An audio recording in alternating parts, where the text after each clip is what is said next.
Split the bamboo in the morning, dry it till night. Shape and bend it nice and tight.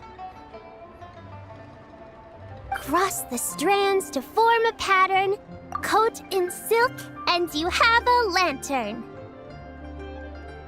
That's how you remember how to make a shout lantern. Did you get all that, Chi-Chi?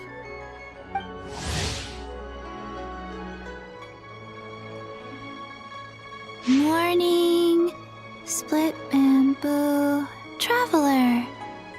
Then get silk, make paimon. What? No, that doesn't even rhyme. Look, it's them. Hey, Yao Yao! Hey, Chi-Chi! Whoa, Traveler! Paimon, you're here! Happy Lantern Rites! What you up to? I'm teaching Chi-Chi to make shout lanterns. It's a real test of finger dexterity, so it'll help keep her nice and loose.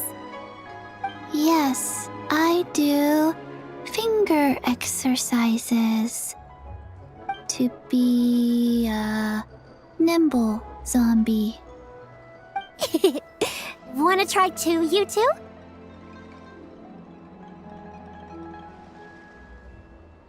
Oh, okay. Well, we need a whole bunch this year so it doesn't get too dark at night.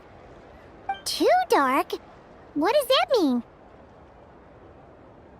Dr. Baiju has patients who got hurt walking at night. The moon disappeared, so it was too dark to see. The moon disappeared? Like, behind the clouds? It was Jeonju, the moon devourer.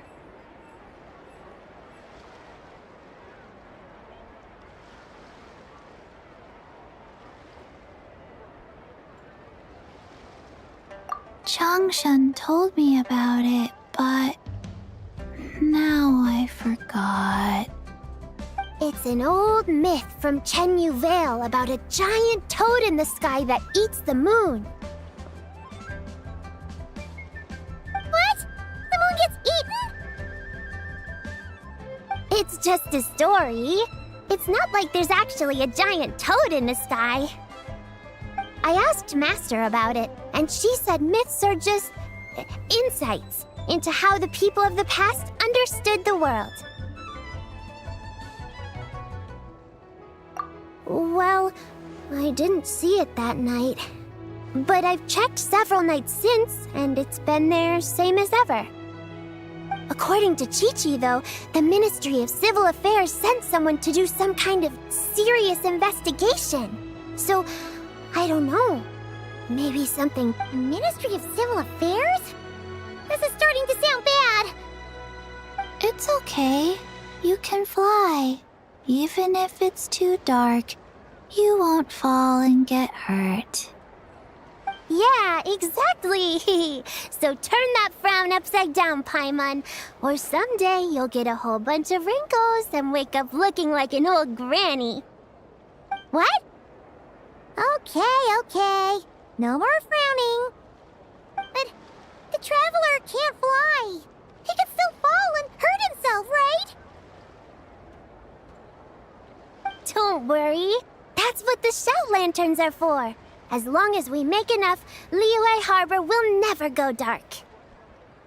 Yeah, and there's the giant lantern too. Oh, right! I almost forgot. Look! This year's Grand Lantern commemorates the Adeptus who guards the moon. With her watching over it, the moon will be safe for sure. A white horse? Wait! So that's... the White Horse Adeptus? Yeah! Legend has it she used to live on the moon. So if it were ever in danger, I'm sure she wouldn't just stand by and watch. Huh! We've heard of the White Horse Adeptus before, but we never heard the part about her living on the moon. Probably because it's a folk legend from Chenyu Vale, so not a lot of people know about it. But recently, some ancient artifacts were unearthed in Liyue, and the archaeological team even found evidence of ancient people worshipping an Adeptus who lived in a palace on the moon. It's kind of like how we write wishes on Shao lanterns and release them during Lantern Rite. The White Horse Adeptus would descend from the moon in her jade carriage and grant people's wishes. Ooh! When did that happen? She sounds different from the other Adepti in Liyue. It must have been a super long time ago, 'cause even Master barely knows anything about this Adeptus. Nope. Kinda unbelievable, right? Yanfei said the White Horse Adeptus might even be a made-up legend, just like Janju the Moon Devourer. Yeah, a made-up horse and a made-up toad. You're mistaken, children. The White Horse Adeptus really does exist. Oh, Mr. Liu from the Baiju Guest House. But how do you know that for sure? Have you ever wondered how the guest house got its name, Yao Yao? Baiju... White Colt. So, it's named after the White Horse Adeptus? That's right. And that's because one of my ancestors was once blessed by the White Horse Adeptus. Wait, really? Tell us more! Tell us more! It was a long, long time ago, when this ancestor of mine was still a young girl. She was out gathering herbs and accidentally fell off a cliff, but the White Horse Adeptus rescued her. Oh, that's it? Paimon was expecting something a bit more... special? We've heard a whole bunch of stories like that before. Patience, young one. Let me finish. After the White Horse Adeptus saved my ancestor, she told her a story about the moon and the ancient kingdom of Langan. My ancestor was so captivated that she completely lost track of time. So much so, in fact, that when she returned to her village, she found nothing but a desolate ruin in its place. It was as if, without her knowledge, countless years had passed in the mortal world. Huh? The most extraordinary part of all is that it turned out to be a dream. When she woke up, she found herself at the bottom of the cliff, right where she had fallen. Other than her medicine basket, now filled to the brim with rare herbs, it was as if nothing had happened, until out of nowhere, a horse's whinny echoed through the air, and when she looked up, she saw a pristine white horse leaping over the cliff. A white horse leaping over the cliff? Wow, that sure is a crazy story. But now, it's starting to sound a bit too far-fetched. Another skeptic. You sound just like my son. But I know it's true. Ancestral records don't lie. Wait, so your son doesn't believe it happened? Don't get me started. Not believing is one thing, but he even wants to change the name of our guest house. It's a disgrace, I tell you, a disgrace. Well, it was getting about time for him to take over the guest house. And what's the first thing he does? Starts going on about how the name doesn't attract enough customers and how we're losing business to Wangshu Inn. Can you believe that? As if Baiju Guest House and Wangshu Inn aren't miles apart from each other. Oh, what about something like the Geo-Lord's Rest? Paimon bets that would get people through the doors. Geo-Lord's Rest. I like that one. This isn't about getting people through the doors. This is about disrespecting our ancestors. Oh, White Horse Adeptus, my wish is this. Let your divine power be known. Teach my foolish son the error of his ways. Paimon wants to learn more about this Adeptus. Hey, maybe we should ask Zhang Li. Good idea! Mr. Zhongli is super knowledgeable. He can answer questions even Master has no clue about.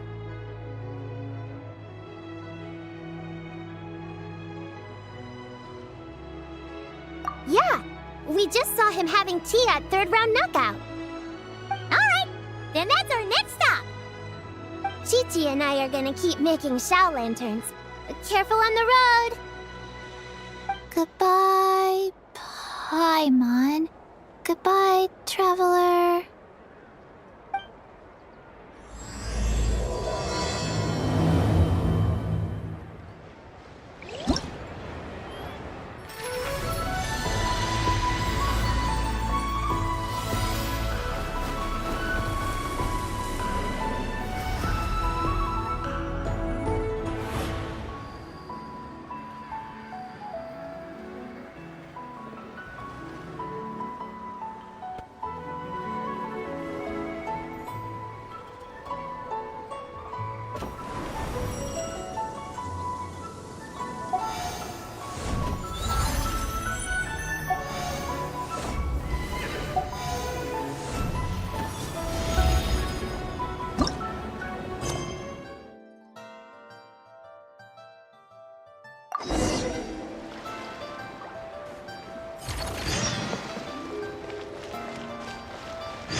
The abyss is like the world's shadow.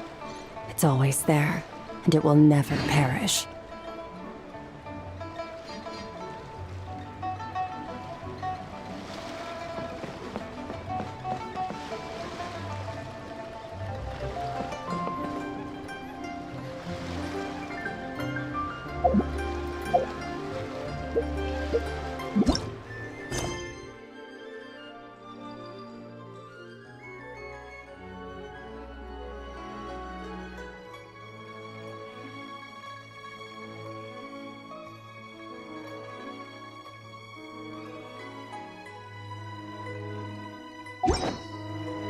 Where do we come from? And where are we going?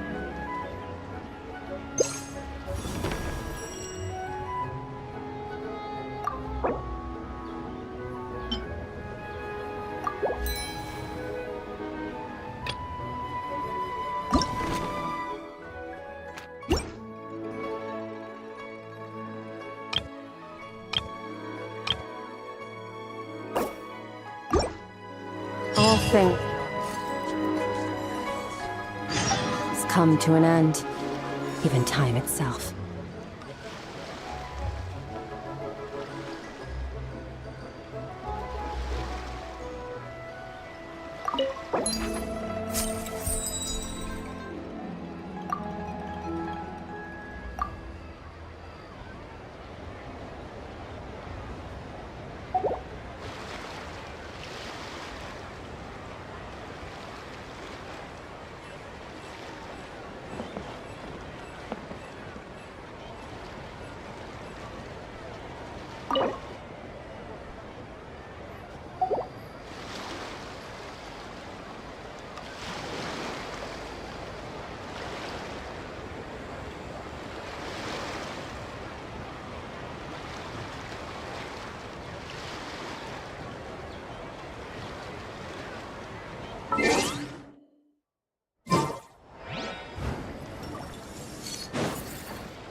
The abyss is like the world's shadow. It's always there, and it will never perish.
Where do we come from? And where are we going?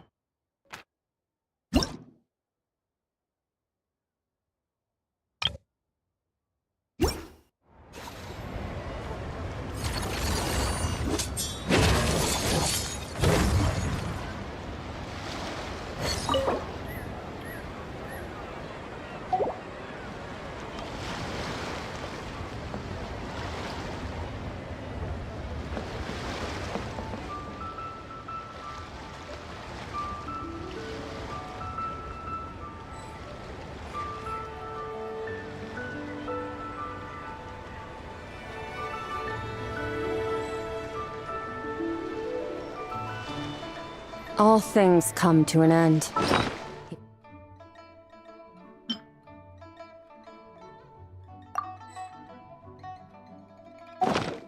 And time itself.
Welcome. Please take a seat.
Welcome.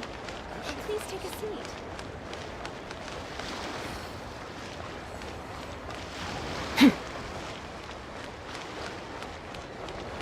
Wow, so lively! This is how a festival should be.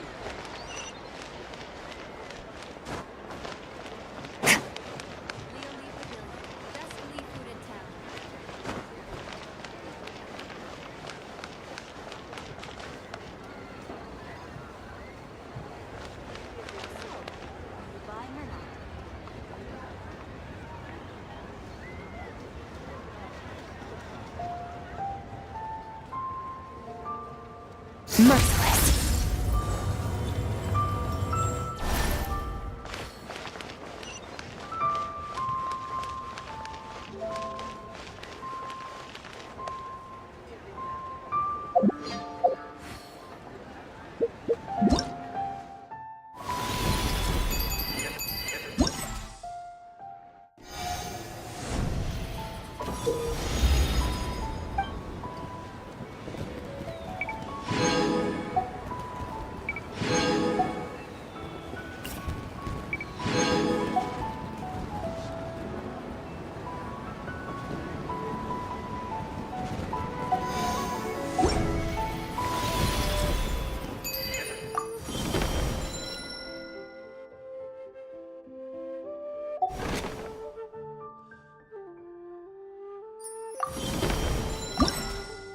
Where do...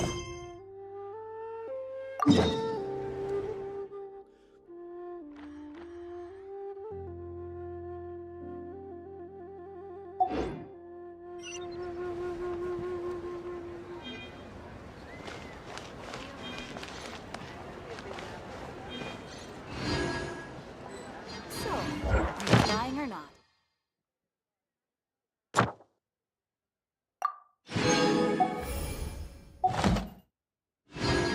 The abyss is like the world's shadow. It's always there, and it will never perish.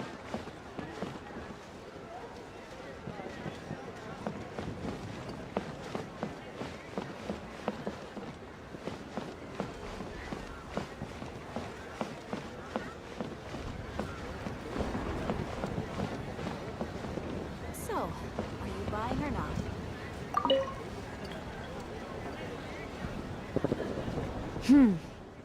To encounter you here amidst Liyue's celebrations is unsurprising. Happy Lantern Rite.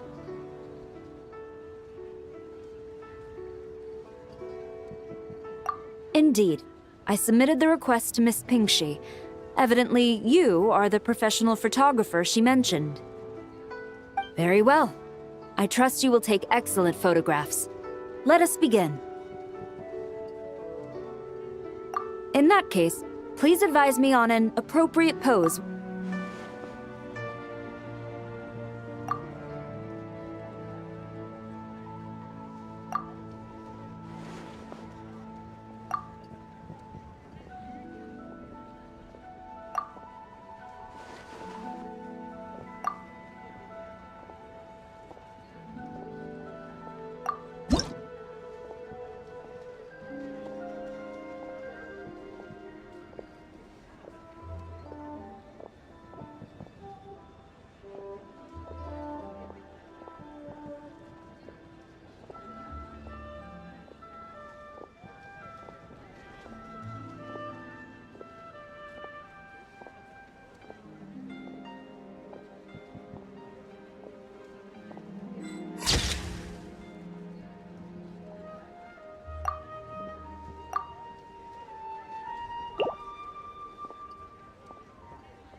A commendable picture.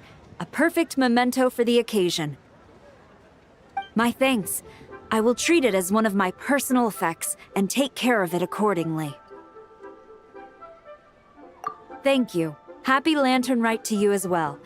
But if I may ask, does the Millilith always maintain such strict vigilance during Lantern Rite? To maintain such strict discipline even amidst the festivities, I'm impressed.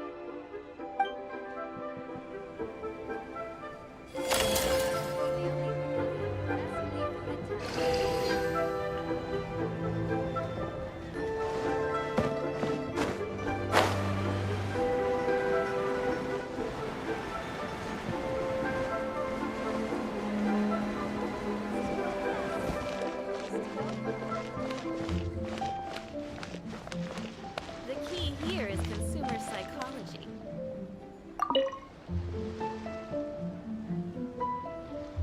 Whoa. The craftsmanship of these Xiao lanterns is something else. How does Lanyan do it? Oh, hey, Traveler! Happy New Year!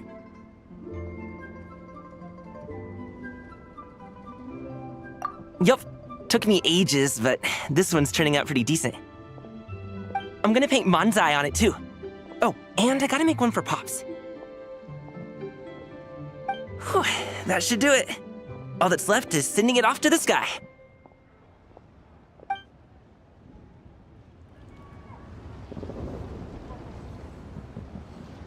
Thank you so very much, lady.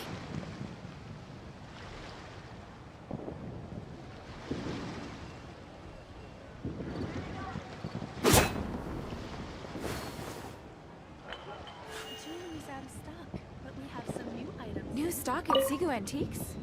Bad news for my purse. Wow, it's really up there. Next up. Happy Lantern Night to you, too. Hope you have a...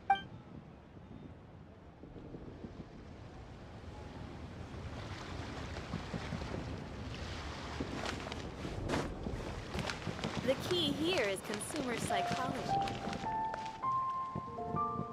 Thank you.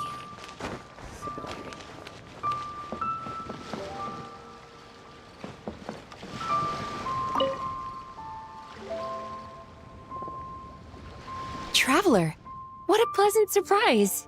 Happy Lantern Rite. Ah, I did ask Miss Pingshi to help arrange a commemorative photo shoot. You must be the photographer she had in mind then. Wonderful. Looks like I'll be bringing back some lovely photo. All right then, master photographer. What kind of pose do you think would be the most photogenic?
Oh, what a lovely picture. Thank you. I'll keep it safe.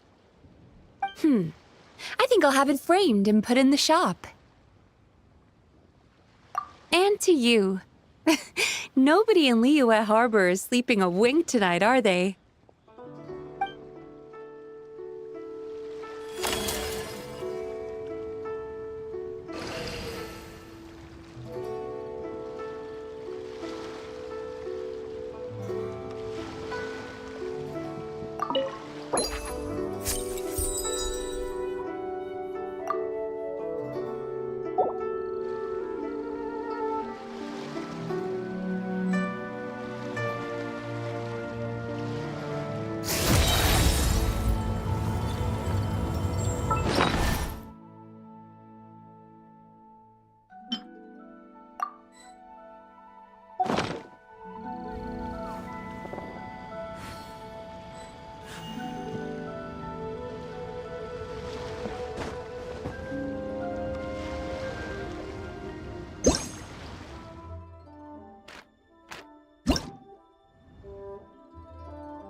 fearless.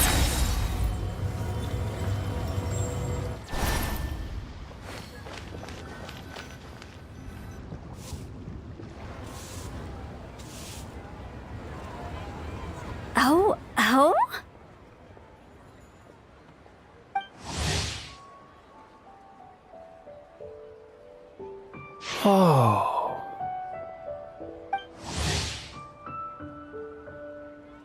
Curious. Impressive, right? What's with all the commotion over here? Oh, Traveler and Paimon! Perfect timing! I have something amazing to show you! What is it? Huh? What the? Heart of the Moon is blacked out! Was it really eaten by a giant toad? Huh.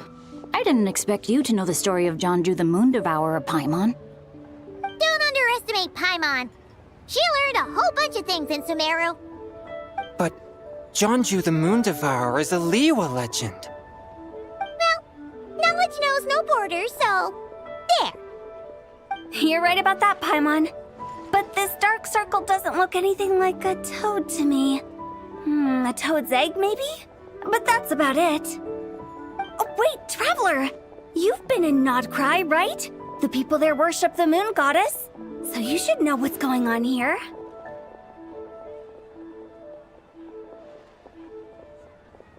Really? Not even in a place where people worship the moon? Oh yeah!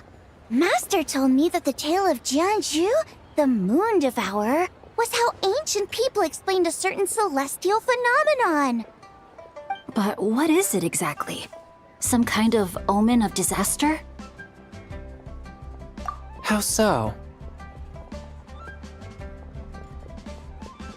Oh, but in this picture, the moon is being covered from the center. So this can't be a normal eclipse. Then it's still an omen of some impending calamity? We never said that! Ugh, some crazy customer left it at the restaurant. Just thinking about it gives me the chills.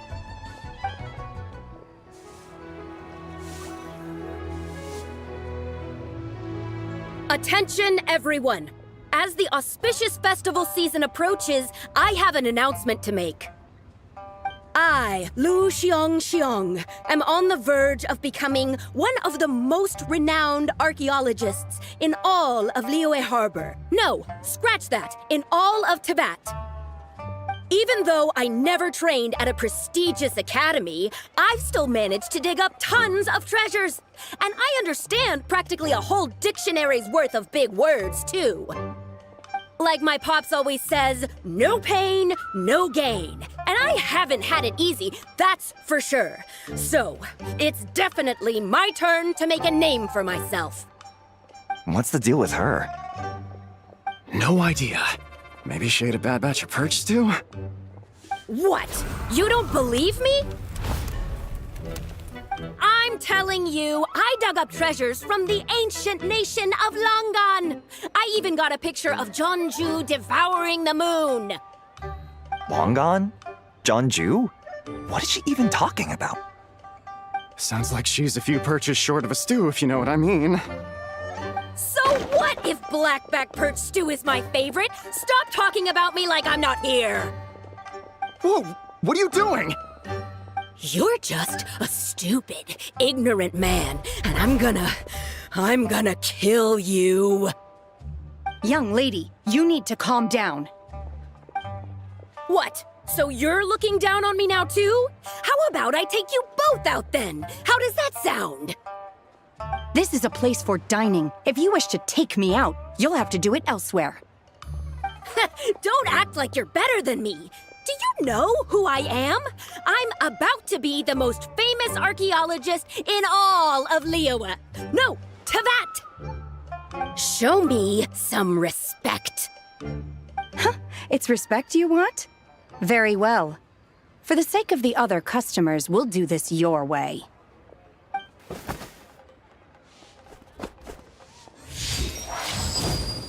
What? So Shen has started the fight? She had no choice. The woman pulled a shovel out of nowhere and started going crazy, flipping tables left and right. She even injured 2 other customers.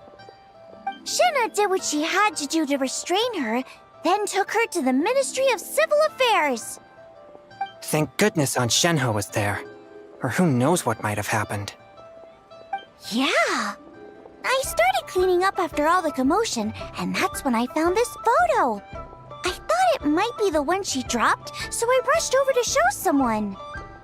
She said she took a photo of Jeonju the Moon Devourer. This must be it. Can we really trust what she said, though? Clearly, something is going on with her. Paimon's got a point. It sounds like she wasn't acting right at all. How do we know she wasn't possessed by some kind of evil spirit? Aunt Shenhe would have noticed if she was possessed. All right. But what about the part about Long Gone and the treasure she found? What about it? What if she raided a tomb and dug up some super special relic, then got herself haunted by an ancient ghost? One so powerful that even Miss Shenhe couldn't sense its presence. Your imagination is something else, Hu Tao. Why would an ancient ghost come to Wanmin restaurant, huh? To eat my blackback perch stew? Hey, it could happen. I'd want to eat your food if I was a ghost. Wait a second. She mentioned the ancient nation of Longon, right? Paimon's heard that somewhere before. You know what? My brother mentioned that some ancient artifacts were unearthed in Liyue recently. Mostly colored glass, fine jade, and bronze relics. Some of the text inscribed on them has already been deciphered. There were some poetic verses, but the word long gone popped up as well. So, does that mean this long-gone place is real? Still, Paimon knows we've heard the name somewhere before. Do you remember, Traveler? Right! His ancestor heard about it from the White Horse Adeptus. The White Horse Adeptus? Oh, so you must have been to see the giant lantern already. Yep. And it turns out that the White Horse Adeptus is super mysterious, too.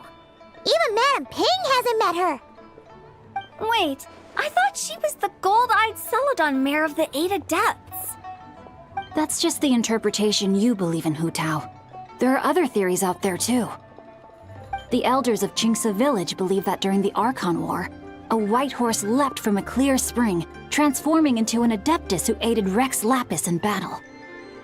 In Chenyu Vale, some of the tribes take her to be the daughter of time, and trace her deeds to an even earlier era. Yet in other ancient texts, including the relics I just mentioned, she appears as an emissary who listens to mortal wishes, bestowing the blessings of the heavens and moon upon the mortal realm. Which is why we write our wishes on Shao lanterns. That's so complicated. So what's the verdict? Which version is the truth? I'm afraid there's no definitive answer to that. You two have been all over Tevat. Do you have an idea? Nope, sorry. We were actually on our way to ask Zhongli. He knows even more about this kind of stuff than us. Ah, looking for a consultant, huh? He's having tea with Miss Linlong. O.G.w Antiques is hosting an exhibition tonight. An exhibition? For what? All those antiques Sing just mentioned. So if you head to the big ship docked in the harbor tonight, I'm sure you'll find him. So, where to next? How about we go to the Ministry of Civil Affairs to ask about the White Horse Adeptus? We might be able to find out more about the recent moon situation, too. If you're heading to the Ministry of Civil Affairs, could you give them this picture for me? Since it belongs to that customer, she deserves to get it back at least. It might even help the ministry with their investigation. Ha! All right! We're off! Oh, wait! I almost forgot! Happy Lantern Rite! Come have a meal with us when you're free. We'll be there, or we'll be... square.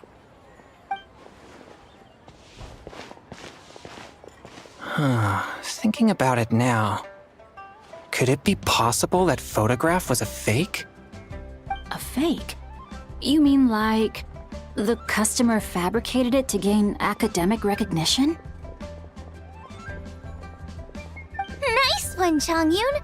I never even thought of it like that. How about we go check out that place tonight?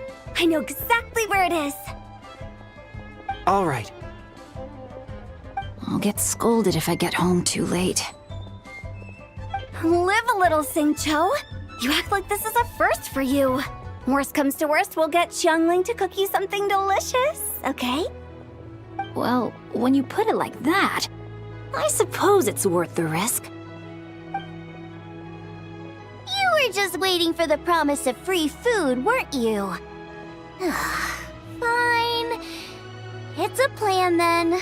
We'll meet up tonight.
I can't believe the well got polluted.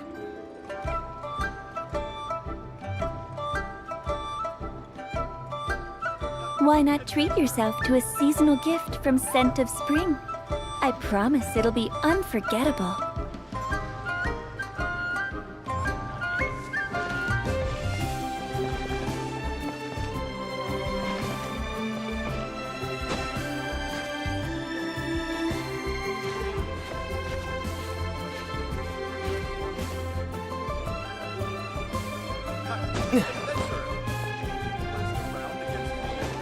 Why not treat yourself to a seasonal gift from Scent of Spring? I promise it'll be unforgettable.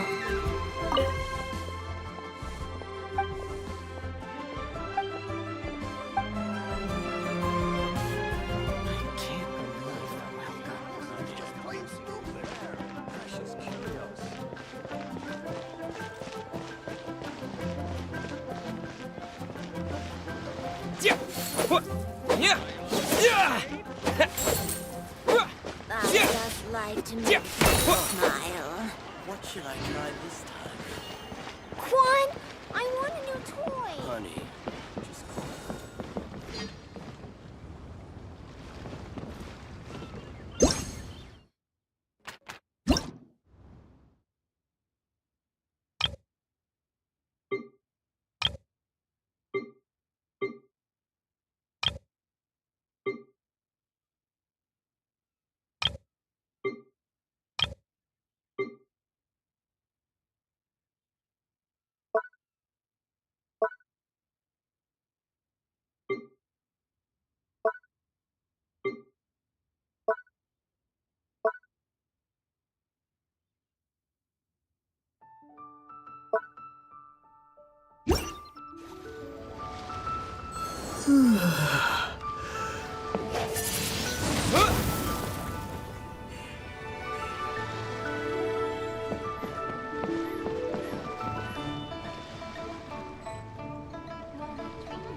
honey, just call me Daddy. Quan, I want a new toy.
just like to make people smile. Honey, just call me. What? I want a new toy.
And your grandfather is of the same opinion, Miss Lanyan?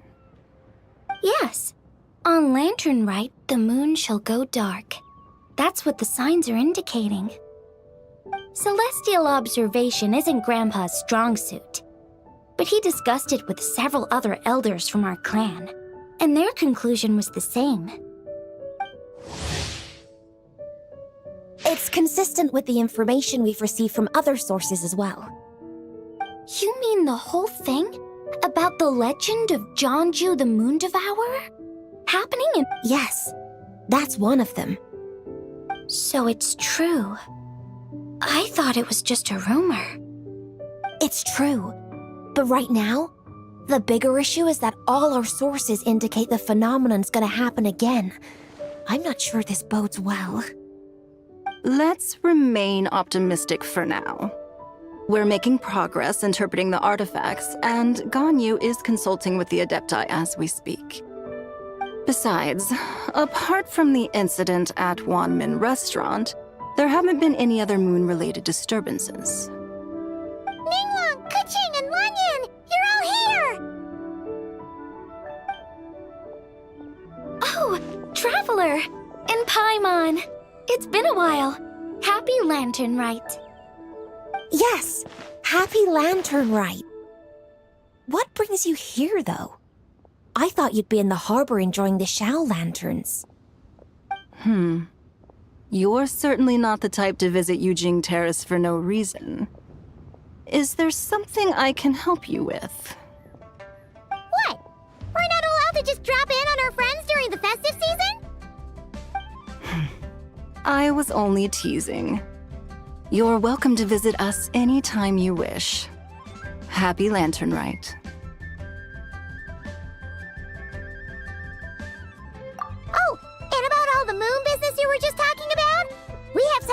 you. Here, take a look! Whoa! Something really did take a chunk out of the moon. Someone managed to capture a picture of it.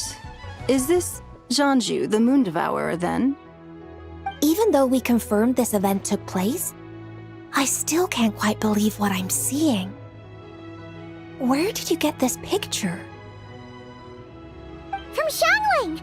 She found it when she was cleaning up after that customer caused a scene. She thinks they must have dropped it. Wait, is this Chawang Terrace? No, it's just where I'm from. It said that Chawang Terrace was where the ancient people of Chenyu Vale communicated with the heavens. And in this picture, the moon happens to be right above Chawang Terrace. I was just surprised, that's all. It's probably just a coincidence. That's interesting because the ancient people of Chenyu Vale migrated there from the chasm area. The chasm? So, that place is involved too? According to our investigation, that customer you just mentioned, Lu Xiangxiang, her father and grandfather are merchants in Liyue Harbor, and her mother and grandmother grow tea in Chaoying Village. A few days ago, she left her home in Chaoying Village to join a civilian archaeological team funded by Hoishan Hall, and ended up excavating some artifacts in the chasm area. These artifacts were then entrusted to Shigu Antiques and are set to be featured in an upcoming exhibition. Then, of course, the incident at One Mean Restaurant occurred. We suspect something happened during the excavation that left her with quite the shock. And now, it seems like she also went to Chawang Terrace and took that picture of the moon disappearing. The chasm? Chawang Terrace? Things are getting pretty complicated. She's not in a good mental state, so we took her to Boo Boo Pharmacy to get some help. Why don't you come with me to check up on her? At this point, you seem invested in this case too. Then let's head there now.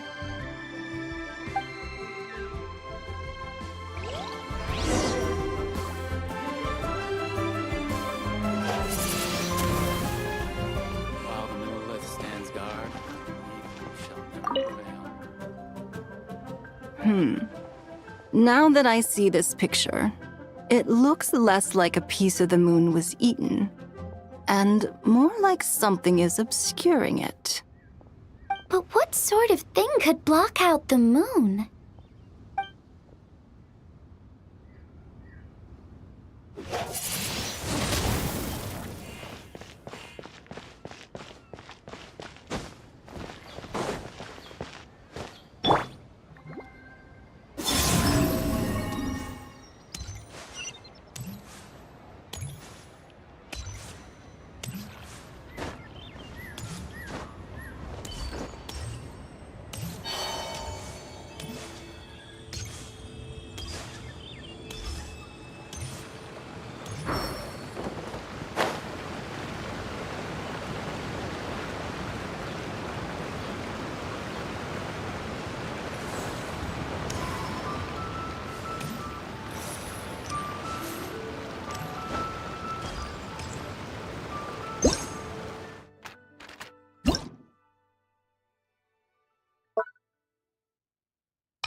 Ah, Lady Yuheng. Oh, and the Traveler and Paimon are here as well. What a pleasant surprise. Happy Lantern Rite. I hope we're not interrupting, Dr. Baiju. Not at all. I assume you're here to see the patient? Unless it's urgent, however, it would be best not to disturb her rest. It's quite unstable. She's even more agitated than when she first arrived. And she refused to cooperate when we tried to check her over. I had no choice but to prescribe a calming draught and to have her rest for 2 days. So she's getting worse? That isn't the news I was hoping for. It's just a precaution. Based on an earlier conversation with her, it seemed more like a fixation than anything else. She hasn't lost her mind. That's right. When we asked about it, she kept insisting she was going to be famous far and wide. Well, it might not be far and wide, but she certainly made a name for herself around Yujing Terrace. Even some of the Qixing know who she is. Not often, that's for certain. From my initial assessment, the patient appears to have experienced some sort of shock, and whatever it was seems to still be haunting her. But what could have caused such a thing? The relics from the chasm? Or the moon above Chuang Terrace that night? Come back in 2 days, and you might just have your answer. I suppose that's all we can do for now. We'll take our leave then, Dr. Baiju. Of course. If you need anything else, don't hesitate to stop by. Speaking of those relics from the chasm, aren't they being featured in an exhibition tonight? That's right. Are you planning to attend? Yeah!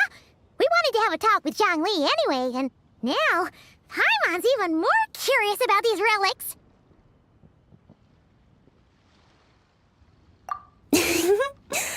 I would, except every item in the exhibition had to be registered with the Ministry of Civil Affairs.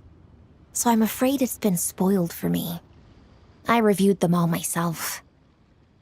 There are some rather peculiar artifacts, that's for certain. We're still working on decoding the ancient text that appears on them. Yeah! The word jade appears a whole bunch, doesn't it? Huh? How did you know? Xingqiu told us. He said there were some ancient poems on them, too. He's quite well informed, isn't he? Well, he's right. We believe they're direct references to the ancient nation of long gone. As for the other text, instead of regular poetry, it seems to be more like ceremonial language used to worship the moon and the gods. The moon and the gods? Well, looks like it's almost time for the exhibition. You two should head over. There's an usher at the harbor who will lead you to the venue.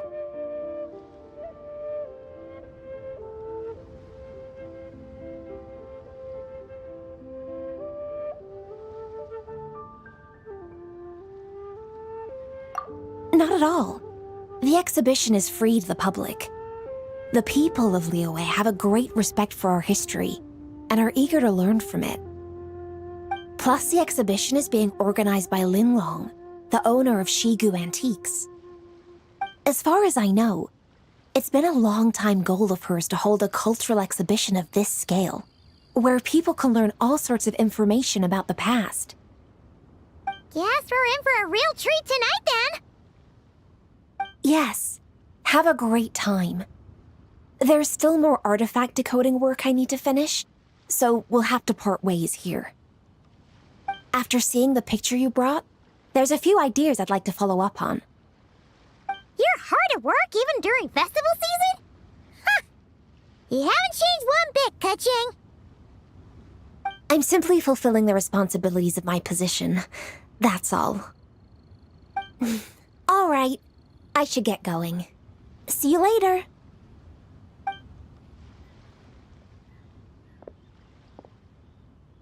Well, guess we should head over to the harbor and find that usher.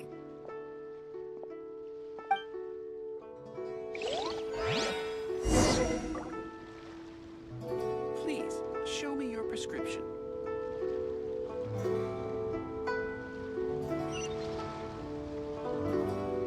I used to take long walks in Silver... Whoa!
Can't beat the atmosphere here at the...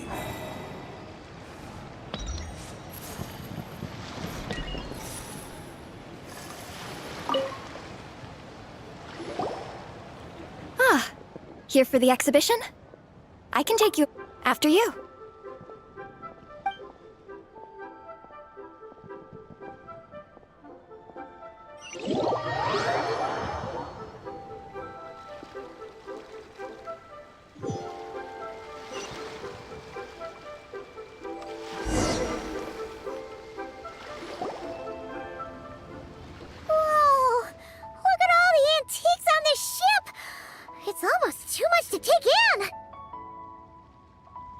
Greetings. I trust you've been well since last we met? Aha! Speak of the devil! You're right where Hu-Tao said you'd be. Ah, so Director Hu gave me away, did she? Don't act like you're up to some super secret business. We know you just do whatever you feel like. Yo, Traveler! Paimon! What's up? It's been a while, you two. Happy Lantern Rite. Beidou! Yunchin! It's great to see you! You're here for the exhibition too? Yes. When I heard these artifacts were from ancient times, I just knew I had to come learn more about them. I mean, what a discovery, right? Yeah, Ningguang pretty much said the same thing. She thought coming here might help culture me up or something. But as you know, I'm more of a fists and punches type of person. I doubt one exhibition is gonna change that. You're too modest, Captain. You're the leader of the Crux fleet. That takes far more skill than just fists and punches. Plus, at the end of the day, you still decided to come, even though you didn't have to listen to Ningguang. Well, she's the Tianquan. If she can't even get an average ship captain like me to do her bidding, how's that gonna look? You sure know how to think from her perspective, huh? I guess I do. Anyway, how's everyone enjoying the exhibition? I heard that if you see something you like, you can negotiate the price with the owner and take it home.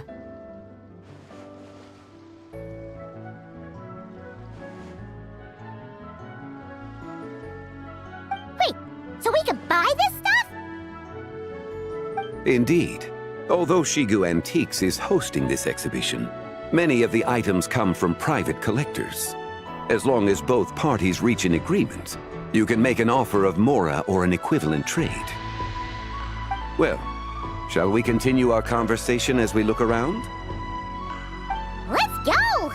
Paimon's super curious about all this stuff.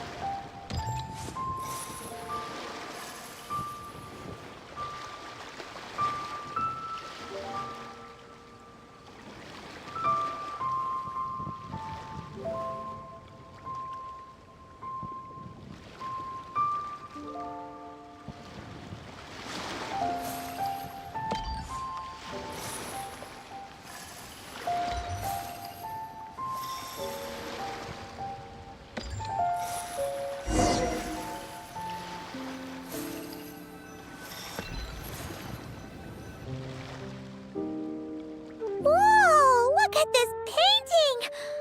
There's a huge toad on it! Could it be... Huh. This material is quite unusual.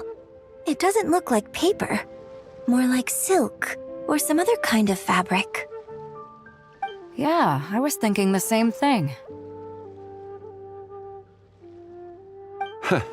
Well spotted.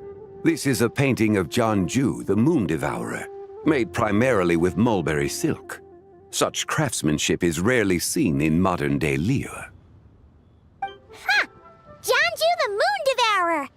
Paimon knew it! That toad made it super obvious. What's that? It's a kind of lunar eclipse. You heard about how the moon disappeared recently, right? Oh, yeah. You're saying a toad did that? That's what the legend says. So, nothing to do with food then. Noted. And the figure next to the toad, is that the White Horse Adeptus? From the stories I've heard, her palace lies on the moon. That would seem to be a logical assumption.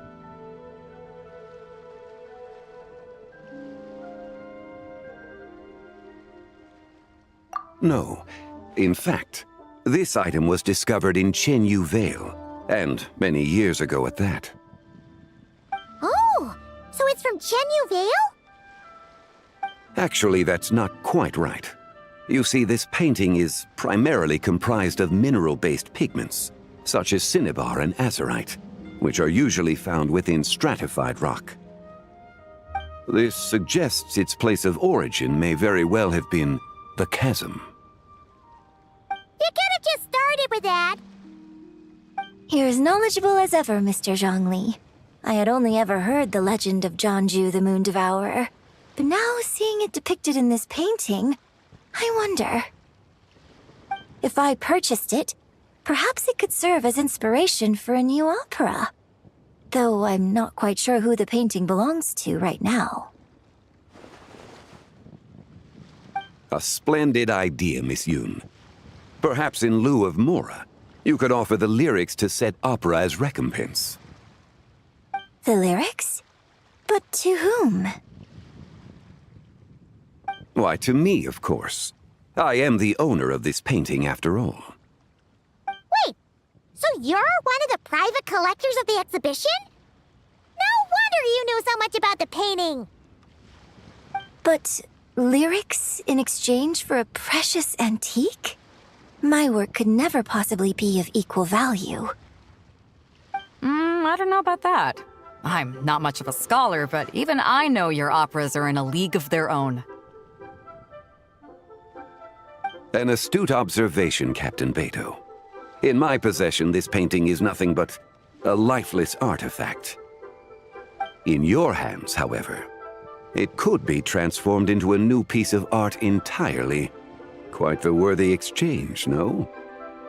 But I'm not sure when I'll be able to finish writing it. It certainly won't be ready this year. Allow me to be equally forthright, Miss Yoon. This silk painting is merely a copy I made of the original work. There is no need for such concern over its value. Huh? So it's a fake? I had no idea you were such a skilled artist, Mr. Zhongli. I pride myself on having some knowledge of antiques, but I didn't notice anything that would point to it being a replica. You never cease to amaze me, Mr. Zhongli. You flatter me. All that said, Miss Yoon, you must accept. Truly, I insist. He's gone from handing out fake Mora to fake paintings now, huh?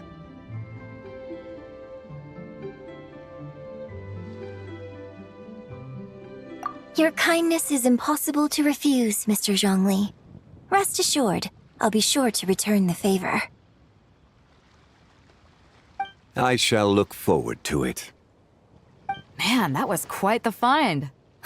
I should buy something too, if only so I can show it off to Ningguang.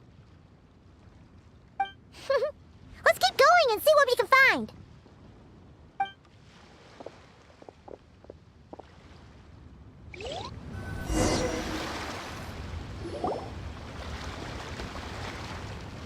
Wow, this bronze war chariot is really something. It must have quite the story behind it. I've never seen anything like it before. Do you know what this is, Zhongli? Ah. I heard from Miss Linlong that a carriage made of Celadon jade was unearthed in the chasm. A copper canopy, a body adorned with flowing clouds and geometric patterns. Yes, this must be the one. A precious piece indeed. This thing's gotta be thousands of years old, right? Crazy to think people back then were capable of such intricate metalwork. Too often, we view the past and future through the lens of the present. Objects that fascinated us as children seem crude later in life. And that's only after a few decades or so of separation. If one were to stretch time across hundreds or thousands of years, one might discover that time is not always a force that pushes things forward. It would seem the people of that era managed to create a remarkable civilization in their own right. Makes me want to get my hands on this even more. Ningguang's gonna be so jealous, don't you think? Has this war chariot caught your eye, Captain Beto? Oh, you must be Linlong from Shigu Antiques. Nice to meet you. This exhibition has been amazing so far. Well, that's all thanks to supportive patrons like you and Mr. Zhongli, of course.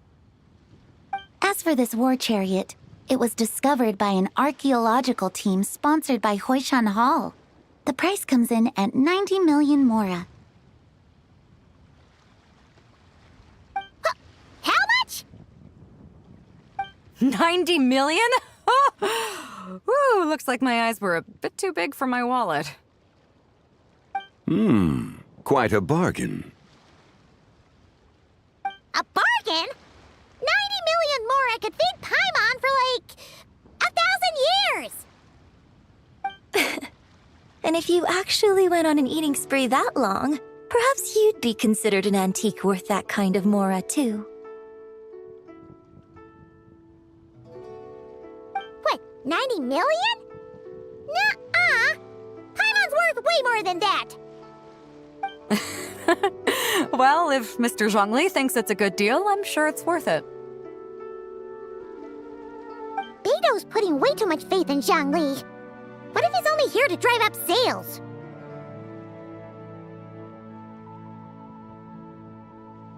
I'll take the chariot, Miss Linlong. Someone will come by with the payment.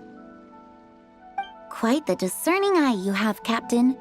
After the exhibition ends, I'll have someone deliver it to the Alcor. Actually, could you send it straight to Yujing Terrace? I'd like for the Tianquan to see the proof of my discerning eye for herself. Understood. Great. Yunjin and I both found something. What about you three? Want to keep perusing? And don't worry about the Mora. It's all on me. Nobody's going home empty-handed tonight. I appreciate your kindness, Captain, but I'm afraid I have some private matters to discuss with Miss Linlang. In that case, don't let us keep you, Mr. Zhongli. Right this way. Traveler, Paimon, perhaps you would like to accompany me. What? So you can show us another bargain antique that's so far out of our price range it's not even funny? Other people are always demanding Mr. Zhongli's time, but it's quite rare for him to extend an invitation himself. I wouldn't pass up this opportunity if I were you, Paimon. Yeah, just don't forget to come aboard the Alcor for a drink later. Yeah, guess you're right. Taking a quick look isn't gonna cost us anything. Let's go!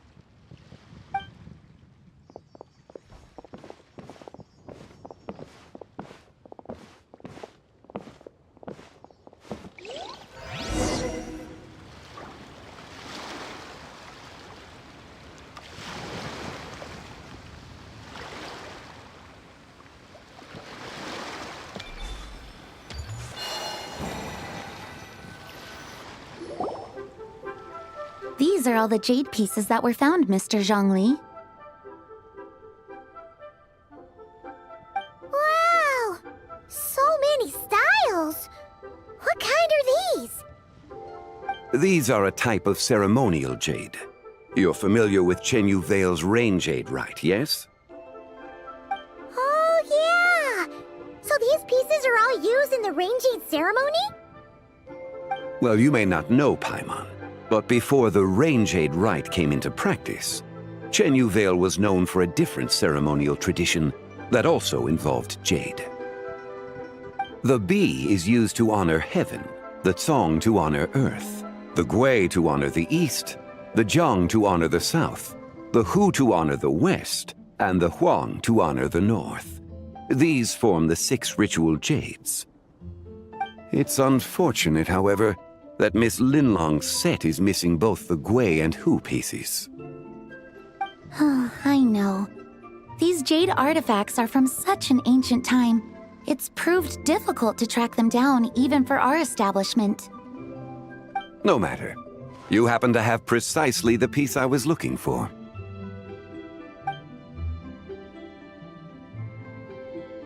Huh?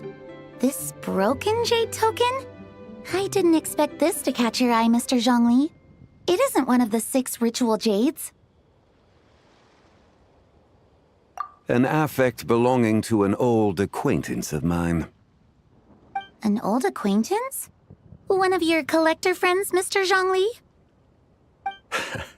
You could say that. Traveler, take a closer look.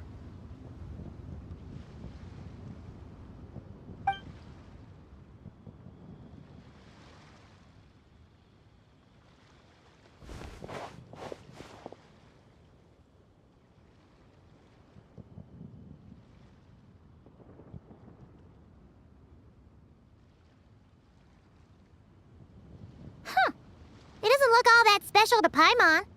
Just seems like a broken artifact. Indeed. It's been thousands of years since the moon has appeared in such a form. So, in the past, the moon wasn't always full. Then, could this missing chunk be from when Jeonju devoured part of the moon? It's worth looking into. Your insight is invaluable, Mr. Zhongli. I had no idea how special this piece was. Since it has caught your interest, allow Shigu Antiques to cover the cost. Oh, that is far too generous, Miss Linlang. Not at all. I've always wanted to give people a chance to appreciate these snapshots of history. So holding an exhibition like this has been a lifetime wish of mine. And it never would have been possible without your help, Mr. Zhongli. I merely put in a good word with a few acquaintances of mine. And it had a profound impact.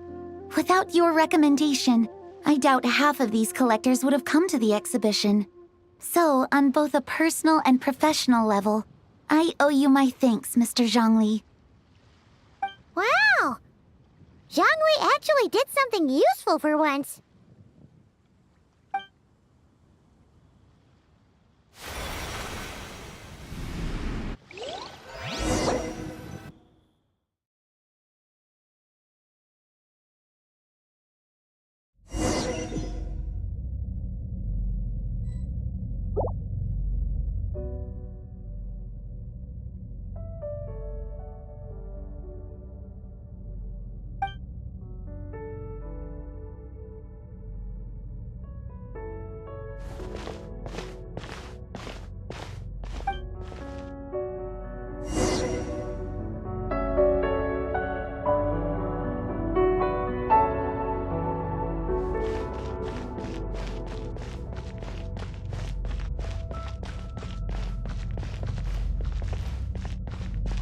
Three, 5, 7.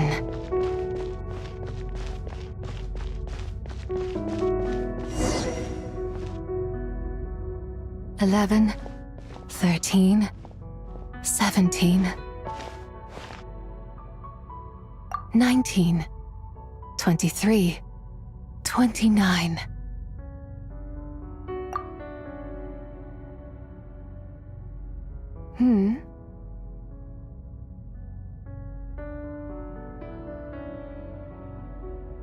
You also enjoy counting in such a fashion, lost child? The same loneliness as them. It seems to exist in your heart as well. Me? I'm sorry, I don't remember. The shadow of the moon? Or a dream of time? I'm sorry. No one has asked me such things before. I've been here for so long. There is much I have forgotten. I know nothing of your arrival. All I know is the longing in people's hearts. Yet, I sense the moonlight's guidance within you, child. Perhaps that is what brought you here. You seem confused. Perhaps I can help in some way. The path home is... that direction. I believe someone told me that before. But I was never able to reach the end. You should take a look. No need. It would seem... my time has already run out. Farewell. May the moonlight ever shine upon you.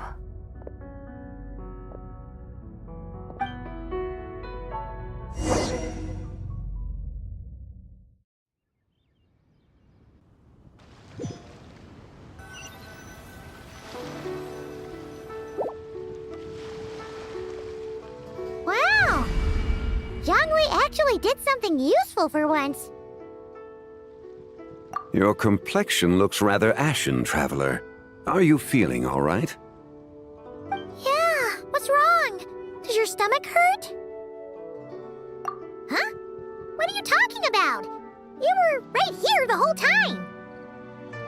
Ah, I see. I'm afraid we must take our leave, Miss Linlong. My friend has taken ill and I must escort him to get some rest. Of course. Traveler, Paimon, please, come with me. Ah, yes. Regarding the payment for the jade token. Charge the expense to the Wangsheng funeral parlor if you would.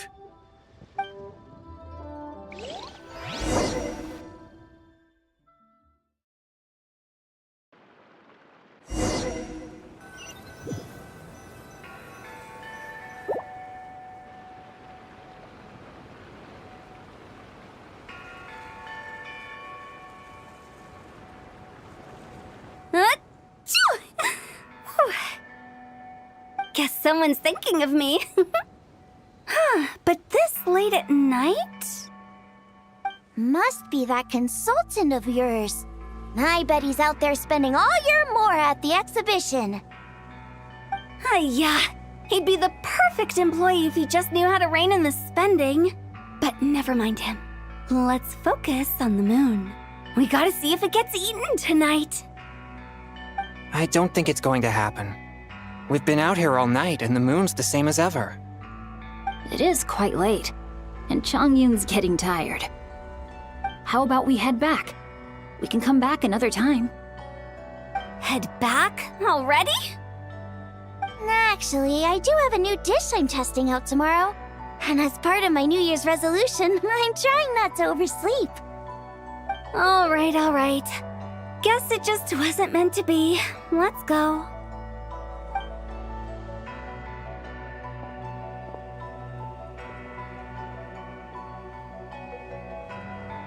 When the sun's out, bathe in sunlight.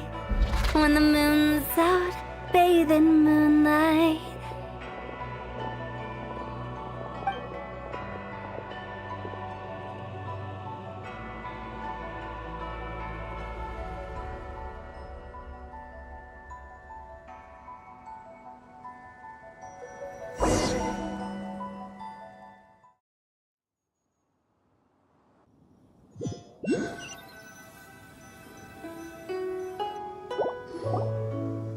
Wait, weren't we going to rest?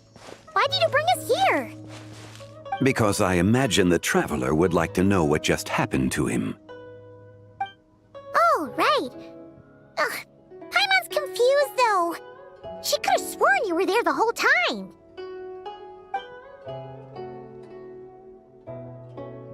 Oh, how is that possible? It sounds like his spirit formed an inexplicable connection with the being in that space.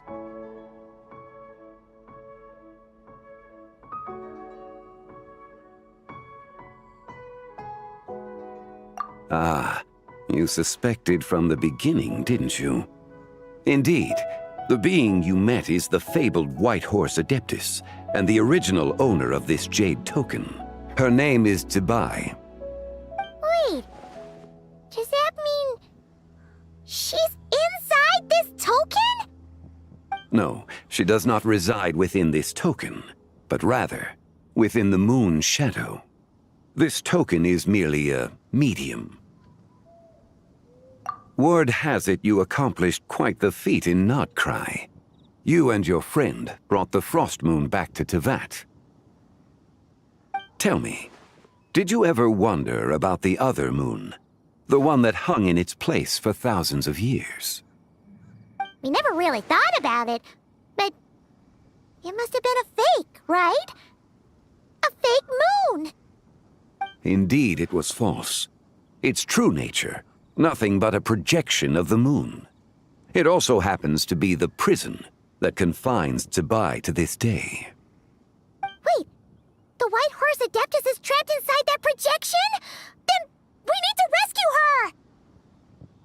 But the moon in the sky right now is the real one, right? Where did the fake moon go? And why can't Paimon see it? With the return of the true moon, the shadow naturally lost its place in the heavens. Now, it is disintegrating bit by bit. It's a process that comes and goes. When it occurs, it looks like the moon is being obscured by a black shadow. But when it stops, the shadow disappears and becomes invisible to the eye. So, you're saying there's an invisible fake moon blocking the real moon right now? Indeed. Okay, this is not what Paimon was expecting.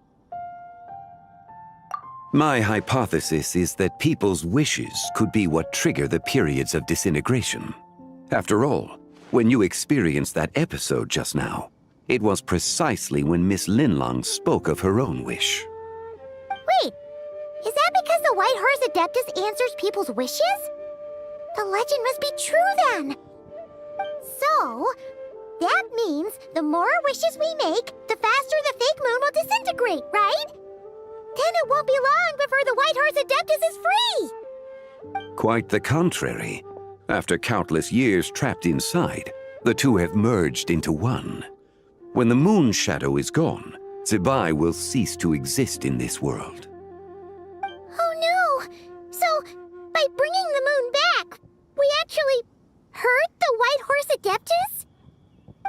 Do not burden yourself with such thoughts.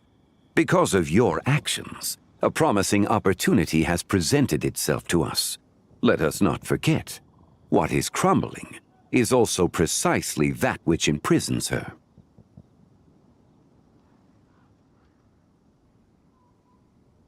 Yes, and that is why I invited you here tonight. Your connection to that broken jade token confirms that you can do what I envision. However, while I had hoped to receive your assistance, this matter could have significant ramifications. I must admit a certain reluctance to implicate you in more of Tevat's secrets. Often, the deeper one's knowledge of such matters, the harder it becomes to extricate oneself from them. You are someone who once traveled through the boundless sea of stars. I cannot help but wonder, perhaps it is wrong for your fate to become too entangled with the fate of any one world. Such is your conviction, then. Since journeying beyond Lille, you have had ample time to reflect on these matters, it would seem. Very well. The first secret I must reveal is that Zebai has long since passed away. The being within the Shadow Moon is merely one of the 3 deadly selves she severed before her death. Wait, the White Horse Adeptus is dead? Weren't you supposed to tell us how to fix this? Now it just seems even more impossible! Please, remain calm, Paimon, and allow me to explain. The 3 deadly selves is a practice used by those engaged in spiritual cultivation. The intent is to sever the 3 vice-laden mortal selves to reveal one's true, pure self beneath. However, Zebai's 3 selves are more complicated in nature. Because in the moment before her death, someone preserved the shattered essence of her soul and placed the fragments within her 3 deadly selves. If we retrieve the 3 fragments of her soul, there is a chance we can restore her presence in the mortal realm. So that means we can bring her back to life? Yes, provided we retrieve the fragments of her soul's essence from the 3 deadly selves. Indeed, the being you encountered was Zebai's first deadly self, Ziju. After Zebai's death, she ascended to the heavens and became one with the Shadow Moon. The essence that resides within her is a heavenly soul, also known as Taiguang. Thus, this self is the closest to Zebai's true nature.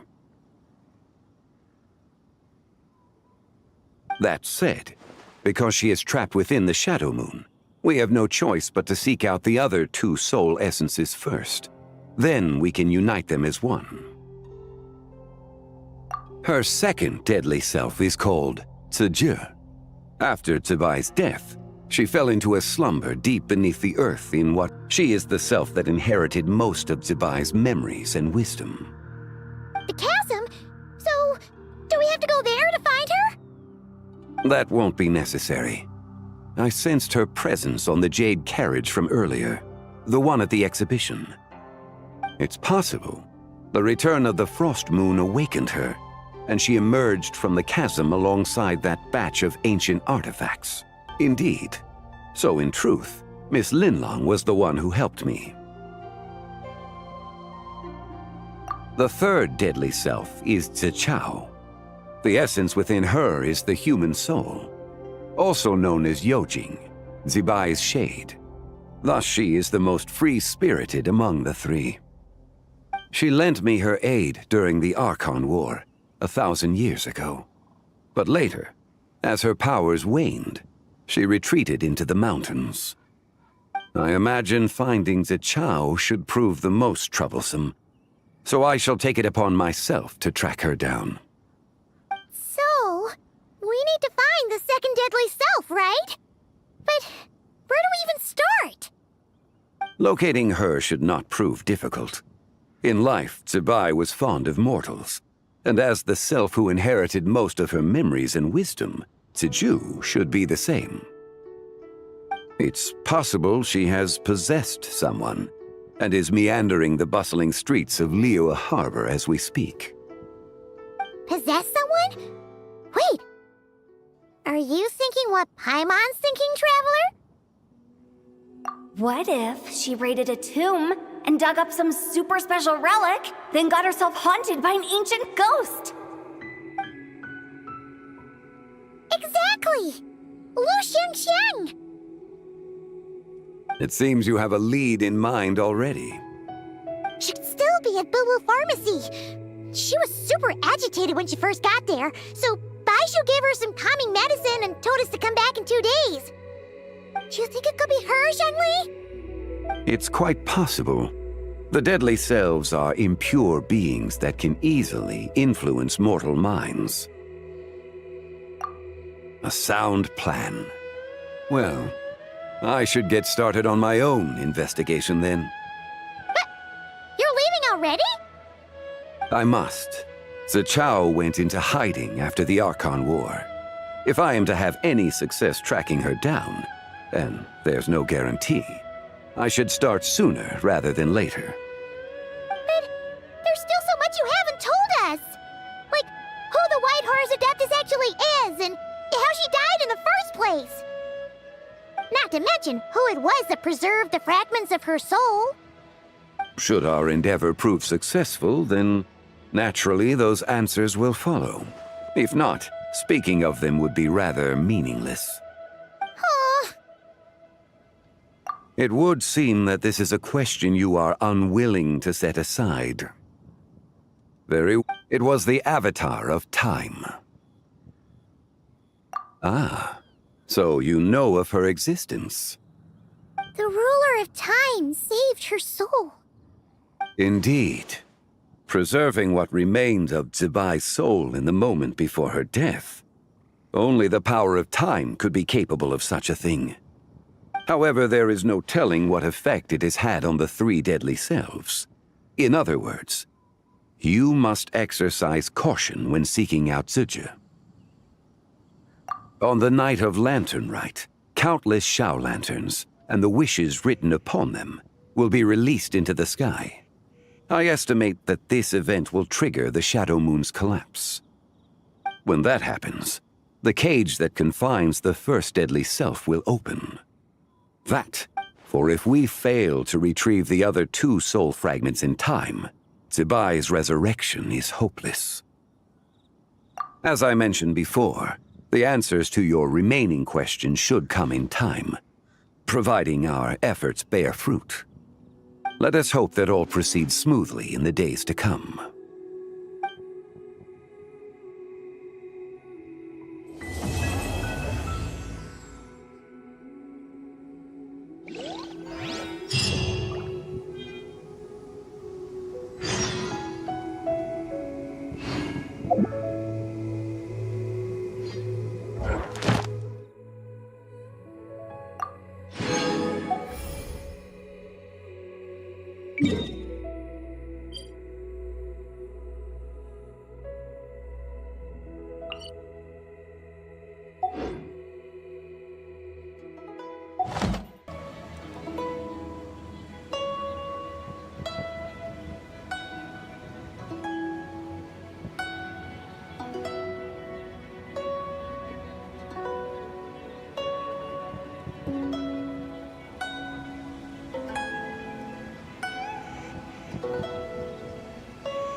This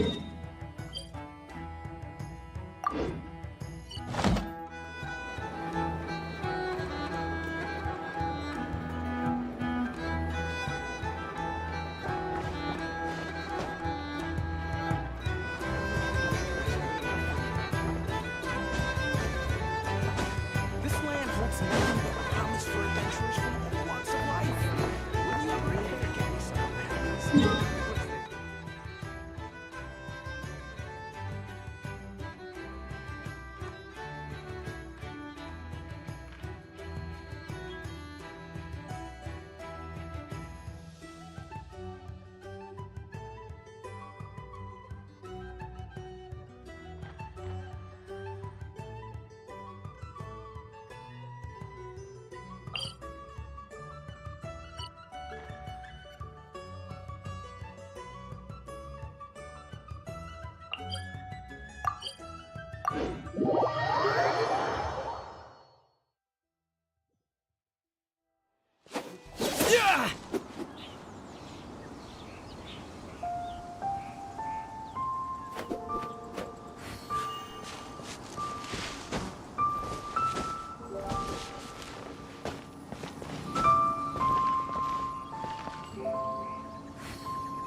Huh?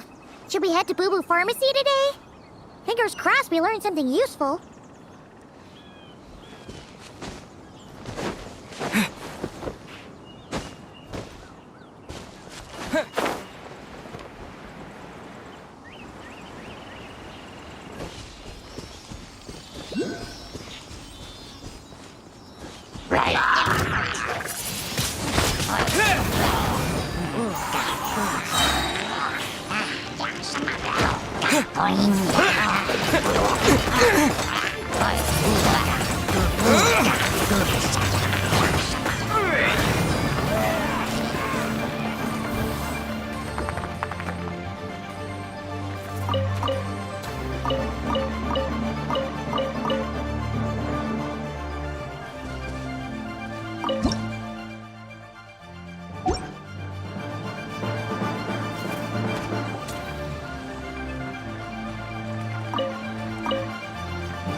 So let me get this straight. The patient disappeared right as you were delivering the medicine. I know it's hard to believe, but that's exactly what happened. It's true. 1 minute she was there, and the next she was nowhere to be seen. Hey, it's Yelan! Fancy seeing you here! Oh, is this a bad time? Not at all. Just a small roadblock in the case I'm working. Mingguang asked me to investigate a patient named Lu Shangshang. If you're here to find her too, then you're out of luck, I'm afraid. She went missing this morning. What? According to Dr. Baiju, the patient vanished right under his nose. But it just seems like that should be impossible. There 1 second and gone the next? Pretty sure Xiao can do something like that. Then you're suggesting this Lu Shangshang is the vigilant Yaksha in disguise? Or some other adeptus? Guess not. But this is so weird. How can a living person just vanish into thin air? Unless Linny decided to take his act to Liyue? Who is this Linny you speak of? He's... Oh, never mind. Paimon's just grasping at straws. Let's set aside the how for now, and focus more on the where. You mentioned this patient has a strong obsession with achieving fame and recognition? Yes. She kept talking about becoming a renowned archaeologist and making a name for herself. So, are we looking for a place where it's super easy to become famous? I think we should check out the Xiao Lantern crafting stalls. Because it's easy to become famous by making Xiao lanterns? Not exactly. When the people of Liyue need a solution to a problem, their first thought would be to pray to the gods and the Adepti. If her wish is to become famous, she might write it on a Xiao lantern in the hopes that the fabled White Horse Adeptus might make it come true. That certainly sounds probable. Turns out, the White Horse Adeptus might be a lot closer to home than she thinks.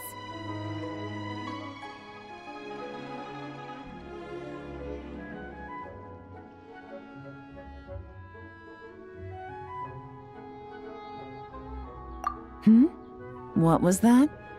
Nothing! Let's go check out those stalls!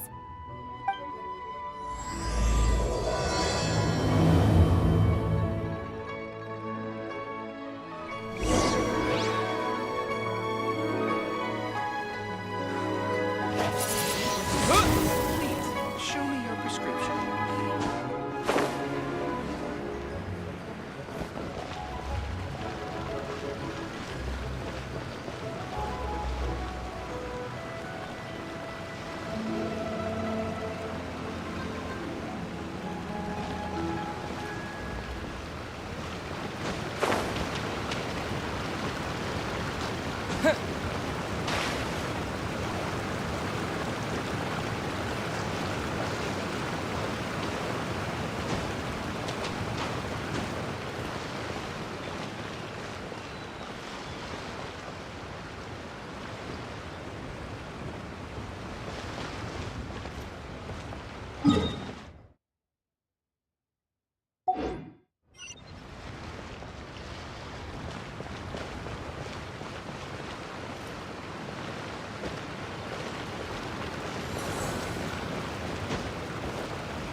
As long as you're patient enough, Paimon, you'll find that hunting down people is no different from hunting boars. We need to blend into the environment, or we risk alerting the target. So as far as everyone here is concerned, we're just ordinary tourists. Oh, okay. If we need to blend in, then let's make some shell lanterns and write our wishes down, like everyone else. What's your New Year's wish, Yelan?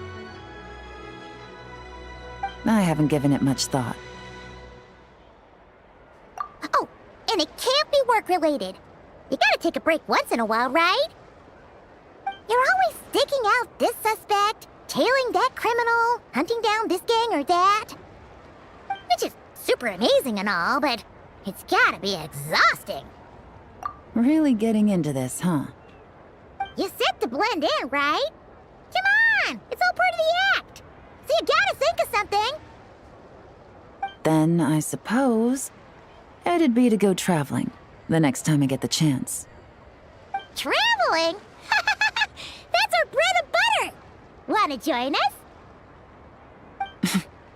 Thanks for the offer, but my desk is piled high with reports on your exploits, and that's not quite the kind of traveling I had in mind.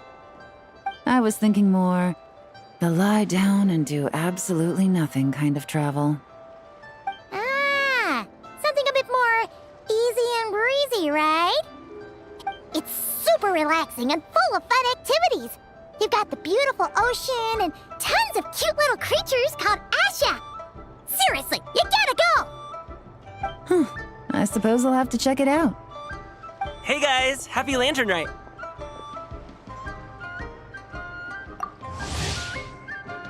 What a coincidence! You here to make shell lanterns too? Well, it's that time of year, am I right? Thought I'd join in on the fun. You can't have What you gonna wish for? Aw, man, it's kind of embarrassing, but whatever. The truth is, the mighty mythical beasts are seriously struggling with recruitment. So I'm hoping to find a few apprentices and teach them the art of wushu dancing. Awesome! Shurfugami, here we come! Whoa there, Paimon! One step at a time. I actually need to find people first. Yeah, but Paimon bets people will jump at the chance to learn from you! Well, I wouldn't be so sure. Wushu dancing is super physical and takes a lot of hard work to master, so it's not easy to find people. At this point, if the Adepti can't help me, no one can. I'll do it! Huh? You just said you wanted an apprentice, right? Well, I'm offering. What do you think? Whoa, the White Horse Adeptus works faster than I thought. Traveler, it's her, Lu Shangshang. Our target! Hey, didn't you hear me? I said I wanted to be your apprentice. No need to shout. I heard you the first time. What's your name? Step back a bit, Gaming. This person could be dangerous. What? Hey, what are you trying to do? Do you know who I am? Get back! Lu Shangshang, we have no intention of harming you. We just need to ask you a few questions. Get back, I said! Try to remain calm. If you come any closer, I'll...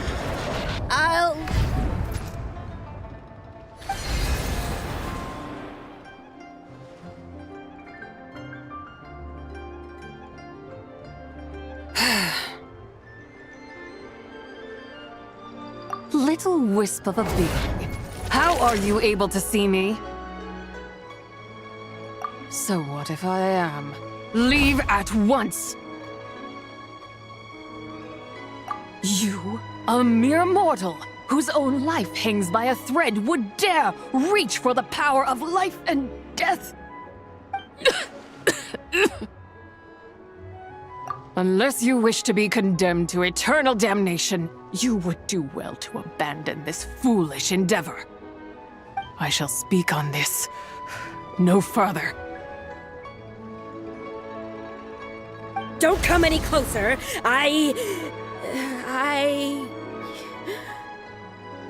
How did I get here?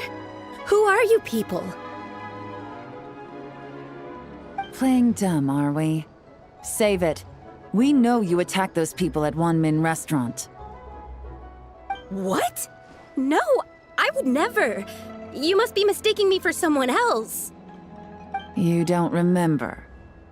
Of course not. How could I do such a thing? What about the photo you took near Chuang Terrace? What photo? What's going on? It's like she lost her memory or something. Well, this complicates things. I'll take her back for questioning and let you know what I find. Take her away. But I didn't do anything! I swear! That's weird. She seems so normal now, but she doesn't remember anything. This is just great. An apprentice falls right into my lap, and now she's gone! Don't worry, Gaming. This is a special case. I'm sure you'll find one soon. Unless you're gonna pony up and offer a real solution, Paimon, I don't want to hear it. Gaming? What's up with... I'm done here! I'm gonna go find an apprentice, and I won't take no for an answer! Gaming, wait! Is it just Paimon, or was Gaming acting super weird just now? What? How do you know? Whoa! So you saw the second deadly self? And you think she moved from Lu Xiangxiang to Gaming? Uh-oh. Then we better find him before something bad happens! Let's go!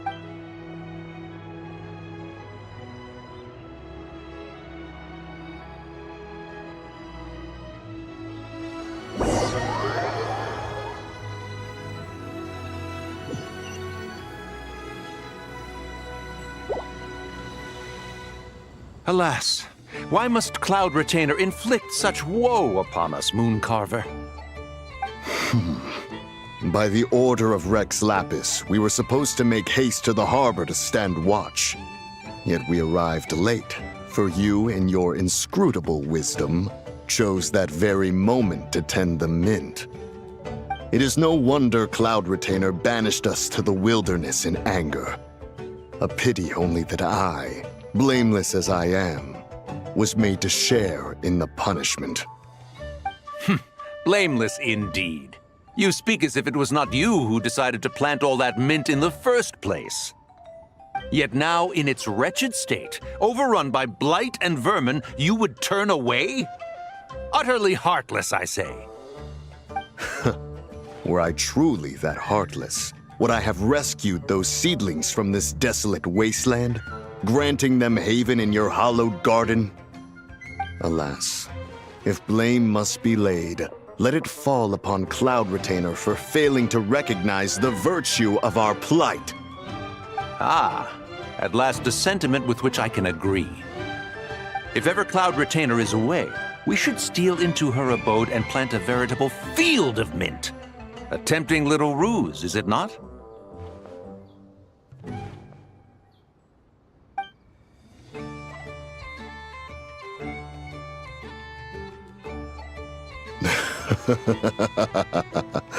Positively ingenious. Please stop chasing us! Just let us go! Get back here! If you keep running, I'll kill you! Please, we don't know anything about wushu dancing. Just leave us alone! What? You think I'm not good enough to teach you? Just agree to be my apprentices, and then we can talk. That child looks somewhat familiar. Ah, it appears to be the wushu dancer from Liyue Harbor. I have seen him perform on occasion. Come, let us take a closer look. Has trouble befallen you, young one? Perhaps we can offer aid. Oh, thank the gods! Please, sir, you have to help us. This guy's trying to force us to become his wushu dancing apprentices, and he won't take no for an answer! Oh, So it is you who require aid, not the other way around. Get out of the way, old man! This is between us. Preposterous. You dare to presume we are of a mature age? Listen here, brazen youth. Skilled you may be in the art of dance, yet your offstage demeanor leaves much to be desired. Hold on, Mountain Shaper. Something is amiss. Look closer. Huh. Indeed, he bears the mark of something unclean. It spells trouble. You there, depart at once. Hey! You drove off my recruits, old man! You'll just have to take their place, even if you're a bit on the decrepit side. Many years it has been since a being has dared speak to us in such a manner. Now let us see what evildoer has sought to use you as its puppet, young one. You two, you're Adepti! Does that strike fear in your soul? Whoa! 2 Adepti recruits just fall right into my lap? That white horse sure knows how to grant a wish. Coming! Slow down! Wait for us!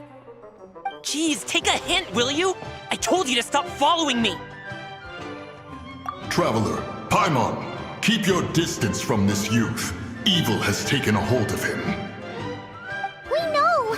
It's one of the White Horse Adeptus' deadly selves! She's possessing Gaming! The White Horse Adeptus' deadly selves? Could it be that Rex Lapis called us to Liyue Harbor for this very reason? Hey! What are you two whispering about over there? Who's gonna be first apprentice and who's gonna be second? It doesn't matter! I'm not the kind of Sufu who plays favorites. Insolent spirit! Be gone from this child at once!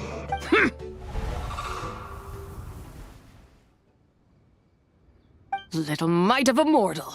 Getting in my way again, I see.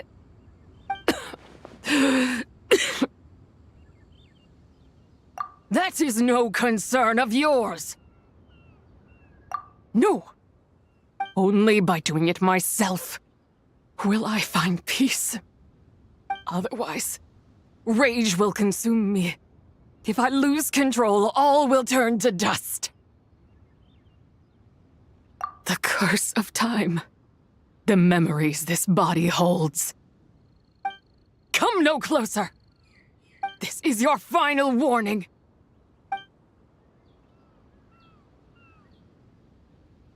Insolent spirit! Be gone from this child at once! Huh? Traveler and Paimon? And 2 Adepti? Where are we? Weren't we just making Xiao lanterns in the harbor? Gaming! You're back! Ah! The sun is most scorching. Agitation stirs within me. I require cooling mint to beat this heat. And speaking of, Cloud Retainer has scorned this verdant wonder long enough. It is time for her to feel its wrath. The wrath of mint! Mountain Shaper, where are you going? Oh no! Now Mountain Shaper's acting weird! Oh, you don't think it's spread to him, do you? Spread to him? Quickly now, explain to me what has been happening.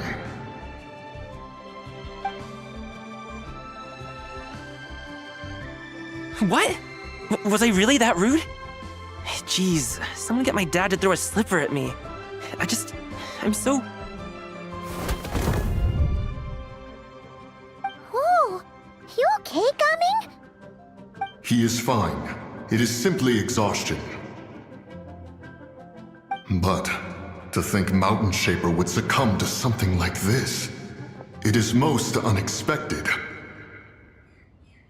So, what do? We can't just leave Gaming like this, but we can't ignore Mountain Shaper either, right? My cultivation level rivals that of Mountain Shaper. Were I to give chase, Zildjian would but flee from his form and take refuge in mine. Seek out Streetward Rambler. Cloud Retainer and the Conqueror of Demons should be with her. I shall take this child back to the harbor and join you post-haste. Whoa! What are all the Adepti doing together? Rex Lapis charged us with keeping watch over Liyue Harbor should danger rear its head. I dare say this is the very crisis he anticipated. Come, we must devise a strategy before confronting Zildjian.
The White Horse Adeptus?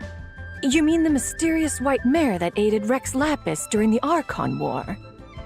Even if it's not her, there must be some connection. She always avoided us back then, and I never knew why. Rex Lapis's recent trip seems to be related to this person as well. Xianyun! Madam Ping! Xiao! Great! You're all here! Ah, Traveler. It has been quite some time. Oh, happy Lantern Rite, Paimon. You're as lively as I remember. I trust things have been well. Sorry, Madam Ping. No time to catch up. Something terrible has happened. What is it? Has Mountain Shaper gotten himself into trouble? Mooncarver is here with you, but he is not.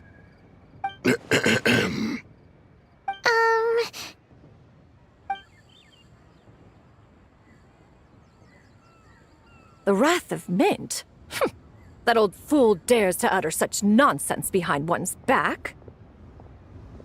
Yeah, that's not really our biggest concern here. So, even a mere deadly self of the White Horse Adeptus was able to possess Mountain Shaper and affect his mind. No wonder Rex Lapis told us to gather here and await his orders. Mountain Shaper's cultivation is inadequate. He was caught unprepared. Were it one of us, Zildjian would hardly have found a vessel quite so ready for the taking. Hey, that's not what you said earlier. Where is Mountain Shaper now? A question that hardly bears pondering. Obviously, he intends to plant mint in the vicinity of one's abode. Ah, then he poses no great threat. We might as well let him be. Once he fulfills his wish, it's possible that Zildjian will relinquish him of her own volition. Your ulterior motive is most obvious, Mountain Shaper. You two hope for Mount Outsong to be covered in mint. One can see it clear as day. Not to mention, deadly selves are born of malevolent human desires, and naturally pose a great risk to the form and mind of all living beings. We cannot let this go unchecked. Let me handle it. I have relevant experience and know how to deal with such situations. One has no doubt of that. Yet your involvement would likely end in armed confrontation. In one's own estimation, the time for such measures has not yet come. Before his departure, Rex Lapis knew that Zildjian was active in Liyue Harbor, yet told us only to wait. It would seem, then, that Rex Lapis did not believe extreme measures were warranted here. Yes, this is quite a peculiar case. After all, Zildjian's possession does not seem to come with ill intent. It's more... There is another matter of import, however. I sense tremendous resentment emanating from her. What could be its source to render her so unable to find peace? She was talking about the White Horse Adeptus memories, right? From what the Traveler said, it seemed like she was about to explode with rage. But why? With Rex Lapis away, if we wish to understand that which occurred in the past, we shall have to ask her directly. She also mentioned the Curse of Time. What could that be about? Perhaps erosion. Indeed. We are of the same mind. I heard that ancient clans in the mountains once regarded the White Horse Adeptus as the daughter of time. It seems there was some truth to that, after all. The Daughter of Time. Cursed by time? Time does not treat everyone equally. The longer you dwell in this world, the more it takes from you. Then what do we do? One has devised a solution. Based on what you have told us, it seems that Zildjian is in the habit of leaping to a different host when provoked. One's plan is for us to block all escape routes while you confront Mountain Shaper, forcing Zildjian to reveal herself. Then, if prior experience stands, she will have no choice but to possess you. However, not only are you able to sense it, you are also unaffected by the peculiar state of stasis. In other words, in that moment, you would have the chance to either subdue or persuade her. That is akin to walking straight into the lion's den. Allow me to go instead. Yeah! Isn't this plan a bit too risky? Why doesn't Paimon try first? After all, even if she got possessed, it's not like she would pose a danger to anyone. Paimon's wishes aren't all food-related, you know. One would not suggest this course of action if one had any such reservation. Time and again, the Traveler has proved immune to Zildjian's influence. Consider for a moment why that might be. Oh yeah! That's what the First Deadly Self told you, right? Perhaps your time in Nodcry left you with the blessing of the newborn moon goddess, Traveler. And this White Horse Adeptus clearly has a profound connection to the moon. Indeed. Indeed. I see. Have you other concerns, Conqueror of Demons? I was just trying to fathom why Rex Lapis left without explaining the situation in detail. But now I think I understand. Rex Lapis entrusted this matter to the Traveler, which means in his estimation, the Traveler must be the key to its resolution. So I have no other concern. I trust Rex Lapis, and I trust you. Then we are all in agreement on proceeding with this plan? Very well. We should depart at once, lest we lose our chance. Let us see whether that old fool truly dares to face one's abode with Mint.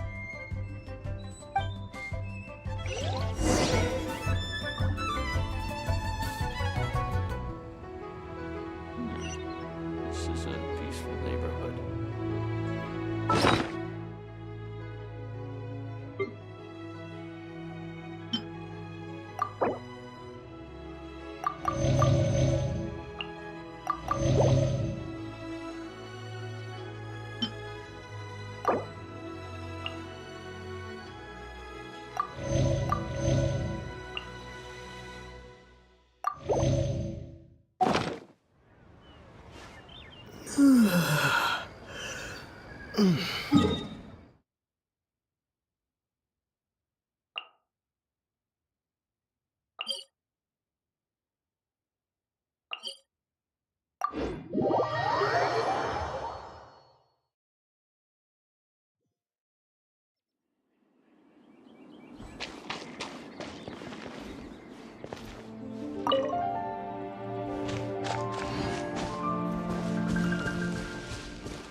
1 mint, 2 mint, let us plant a whole slew of mint.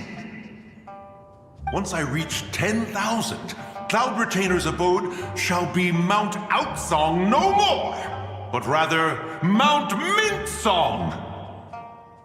Oh, to behold the look on her face when she is confronted with such verdant splendor!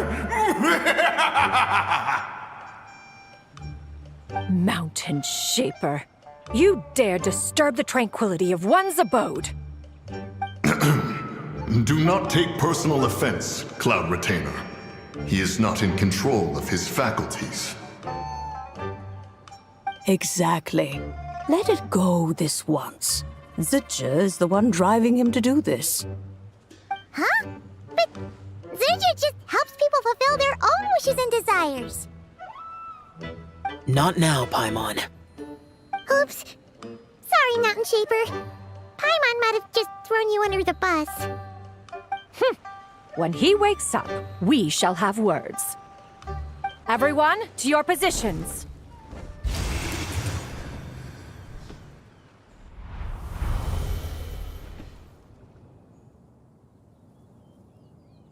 Be careful. A pest? I must catch it! Again!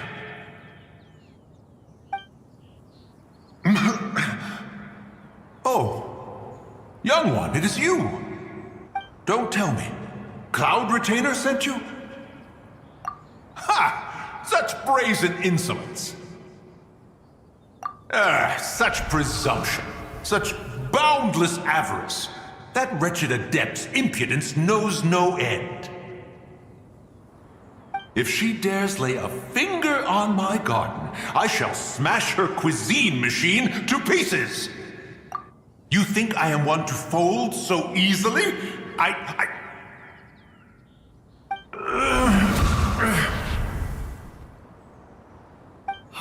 Insolent mortal! Time and again, you interfere in that which is beyond you. You make it exceedingly difficult to contain my rage. You have no conception of that which you seek. It is forbidden! You know nothing of my past. My warning was given. The cost entwined with this is beyond what you can bear. Stubborn mortal! You... Very well. If death is what you seek, who am I not to oblige? Come, let us see the extent of your resolve. Your wish is to behold the curse of time and the memories of this form? Then, let it be granted.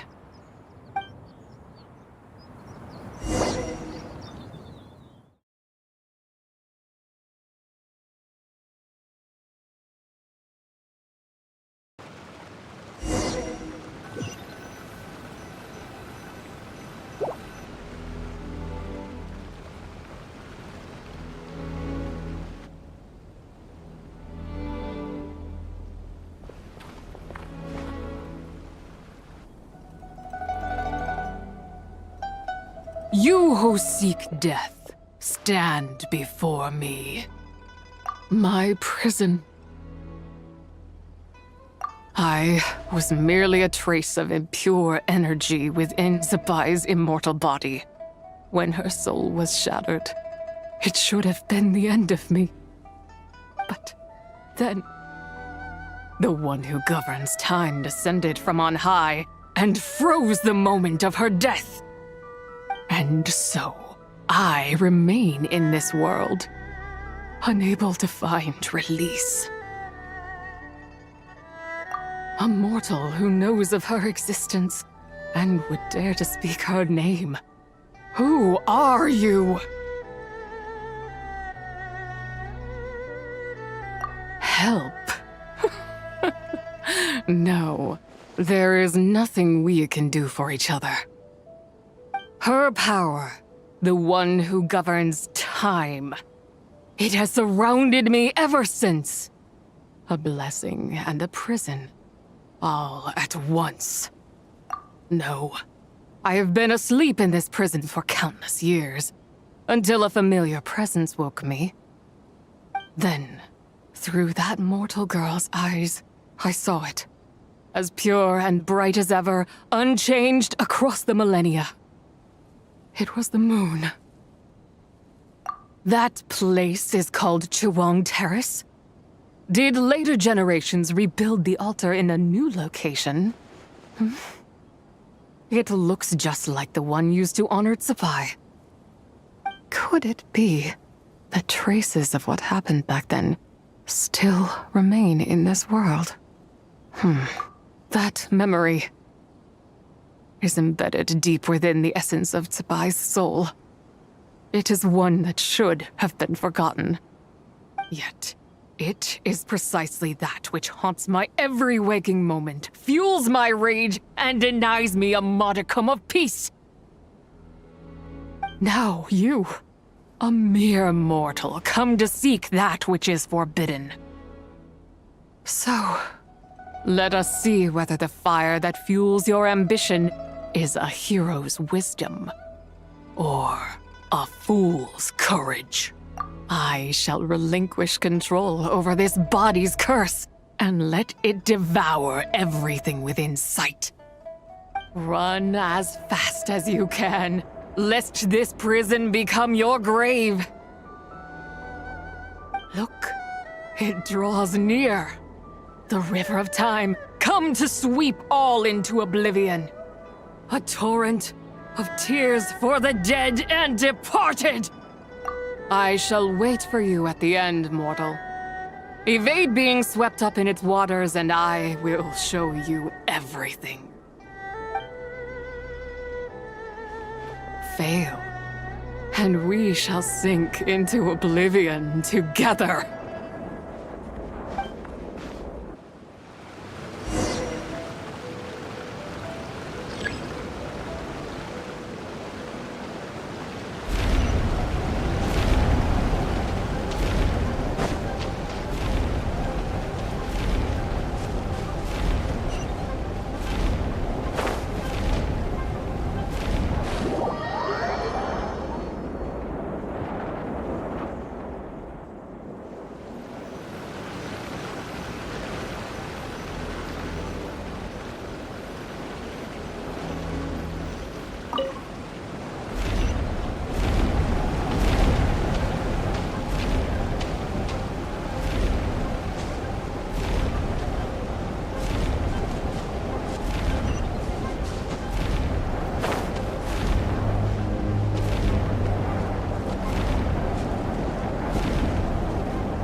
I did not expect that you would make it to the end. Yes, it would seem even time cannot hold you back.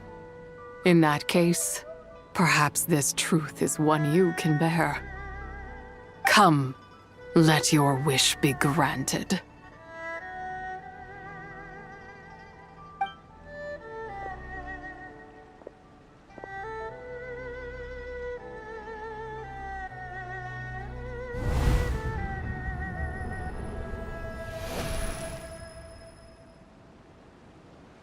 Under moon eternal, in radiant night, a maiden grants silk, soft and light. Under moon iridescent, in night divine, a maiden grants fiber for cloth so fine. Under moon of frost, in night so great, a maiden grants tools to divine our fate. What are Mom and Dad doing? Shh, just make a wish. The kind Adeptus on the moon is listening.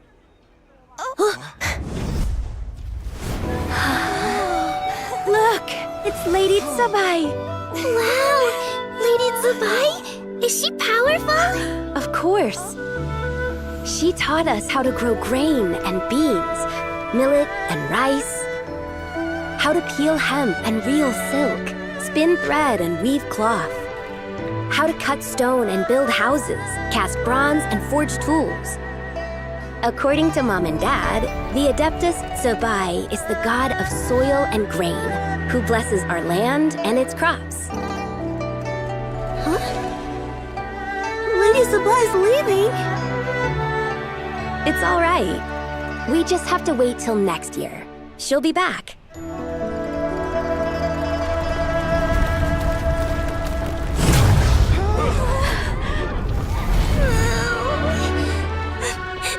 Mom and Dad are gone. Why hasn't Lady Tsubai returned? She'll come. We just have to believe. What is that?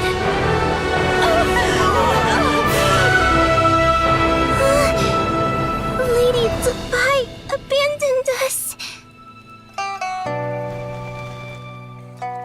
All places tainted by the abyss need to be purified. That includes Long Gone. And what of its people? You know what will happen. You are but an emissary to the mortal realm. This is Heaven's will. There is no need for guilt, and no place for hope. I wouldn't dare.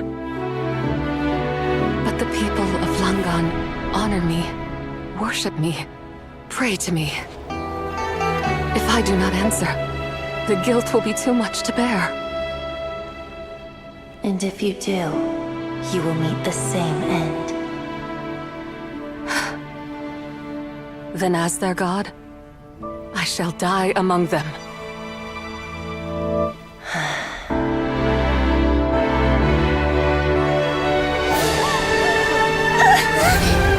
Look! Lady Tsubai came to save us! I knew she wouldn't abandon us! Run!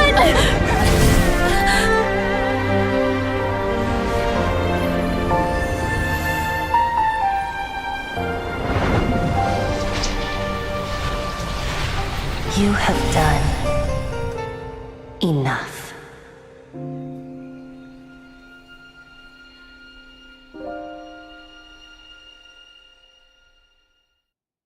Now you know the truth.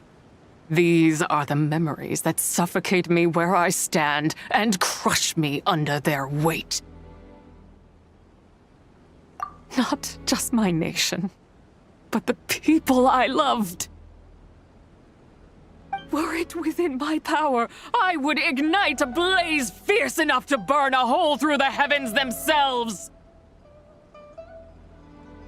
It was a time of war, one that ravaged heaven and earth.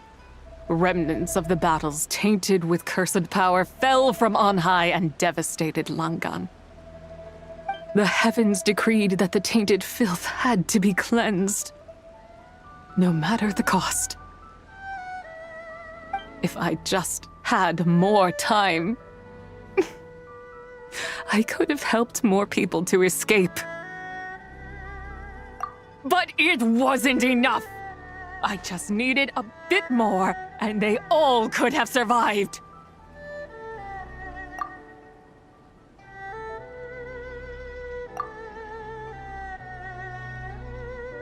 I never imagined there would come a day where I found peace.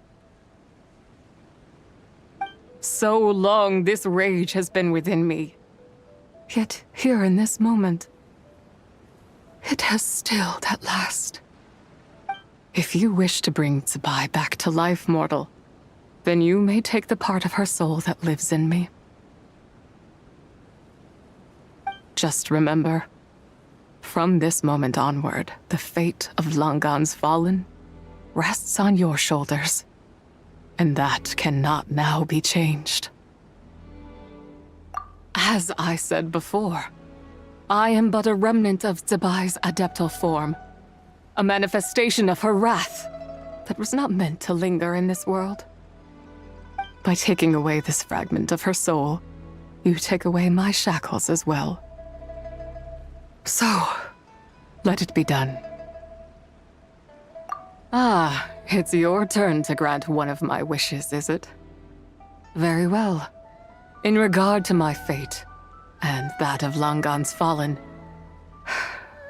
I know there is little I can demand of you. However, should another raise a war banner against the heavens someday, let my name be set upon its cloth.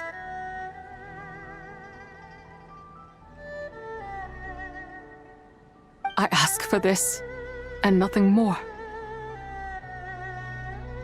Now, take what you came for. I was a lone moon, shrouded and dimmed in cloud-veiled night. Now darkness breaks, free and unburdened. I reclaim my light.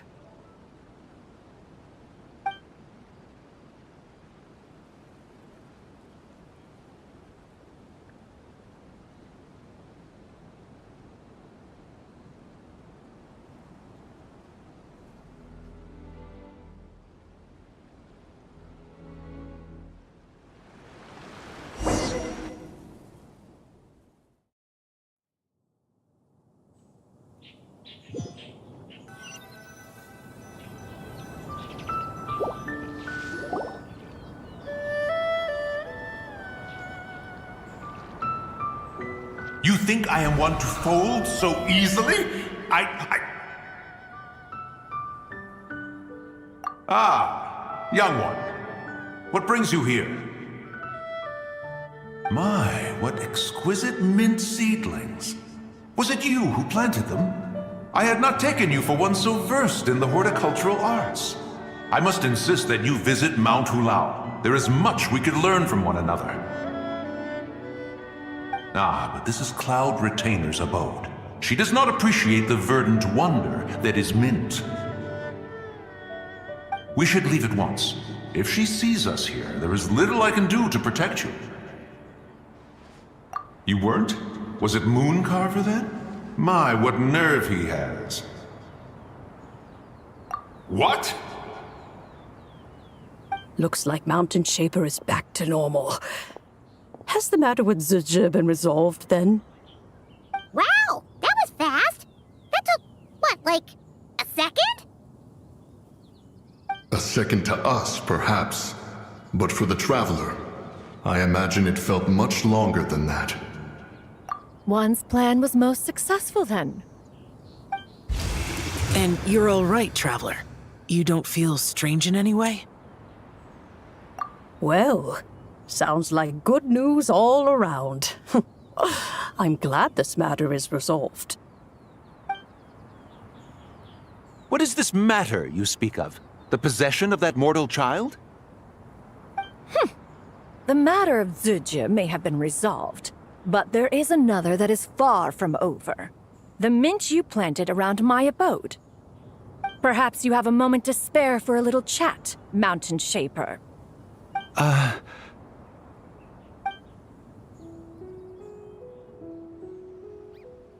You seem reluctant to talk in detail about what happened with Zucha.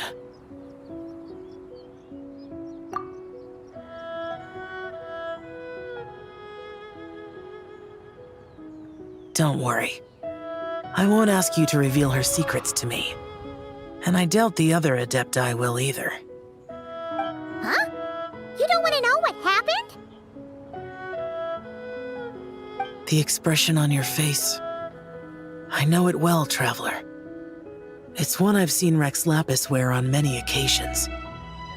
Whatever you learned, it must be too heavy to share. But you're okay, right, Traveler? That deadly self didn't hurt you, did she? Well, as long as you're not hurt, Paimon doesn't need to know anything else. Even so, I hope you feel like you can entrust me with it. If I learned anything from our time together, it's that one should not have to shoulder such a weight alone. Not to mention that certain knowledge brings danger in its wake. I would never want you to feel forced to be the sole keeper of such secrets. Yeah, kind of like how one person can't finish a whole slime, you know? Better to grab a bunch of friends and eat it all together. Exactly! Wait, no! Paimon's just saying we've got loads of friends who'll be more than willing to lend an ear.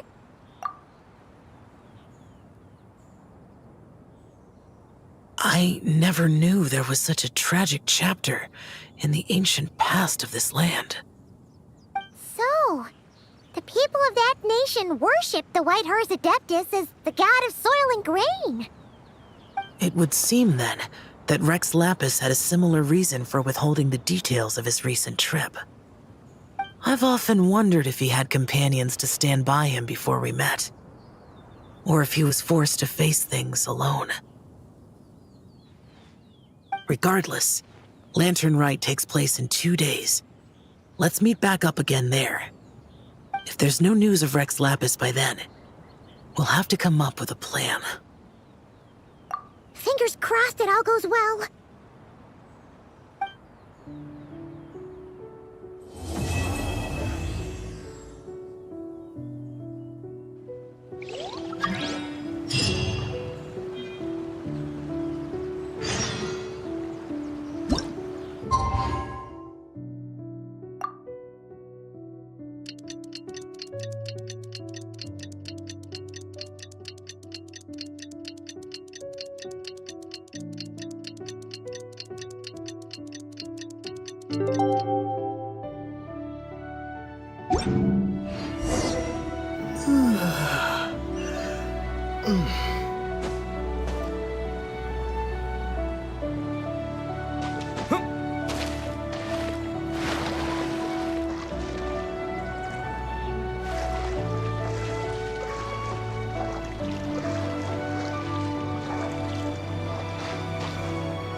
Another star goes out!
Where do we come from?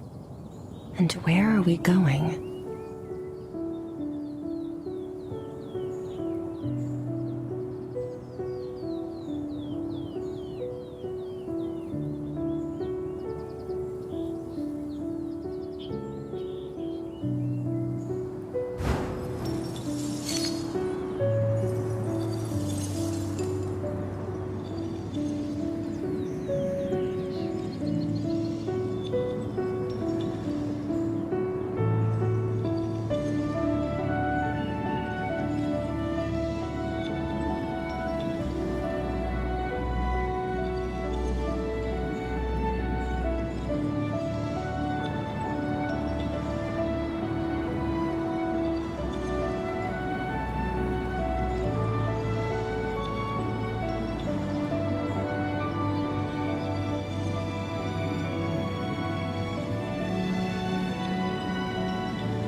The abyss is like the world's shadow.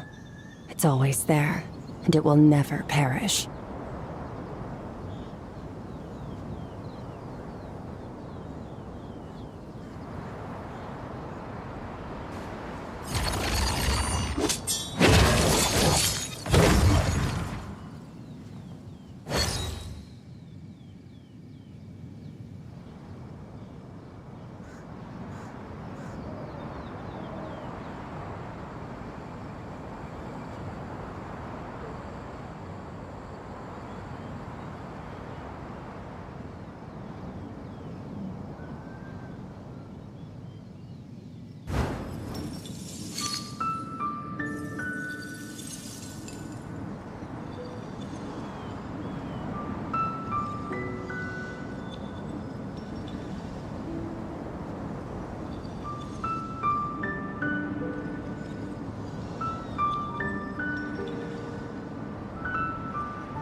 All things come to an end, even time itself.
Your hard work is paying off, as it should.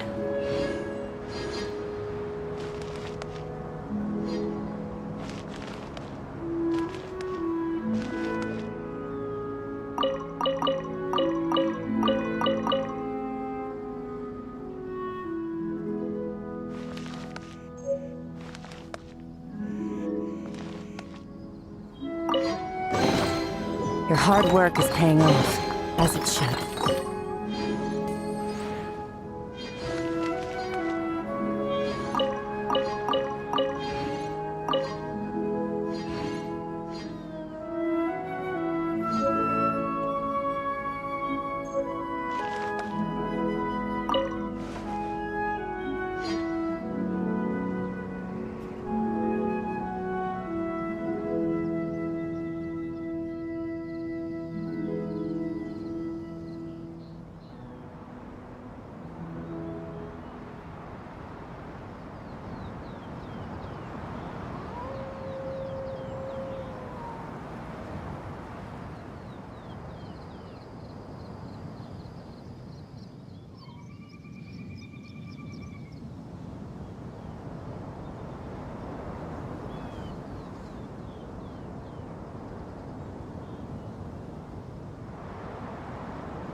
Extinguished!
Merciless.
Adepti? Well, Shenyun banned Mountain Shaper from Mount Outsong for 3 days. Oh, then what about Mooncarver? The scheme to plant mint in one's abode was one those two fools devised together? And when it comes to punishment, one does not discriminate. His banishment ends in 3 days as well. Wow, that's pretty harsh, Cloud Retainer. Let's get down to business. We have news of Rex Lapis. Huh? Isn't that... Yes, Rex Lapis's geopillar. It descended from on high this morning. He must have sent it for a reason, but it just... So, what does it mean? Is he in... Not necessarily. It could be a message only a specific person is meant to receive. Traveler, you alone spoke to Rex Lapis before he left. Oh, so it must be for the Traveler. Give it a try.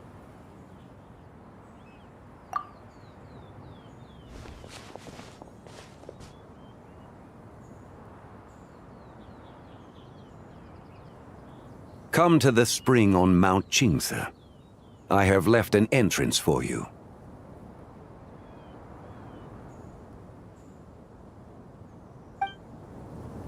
Well?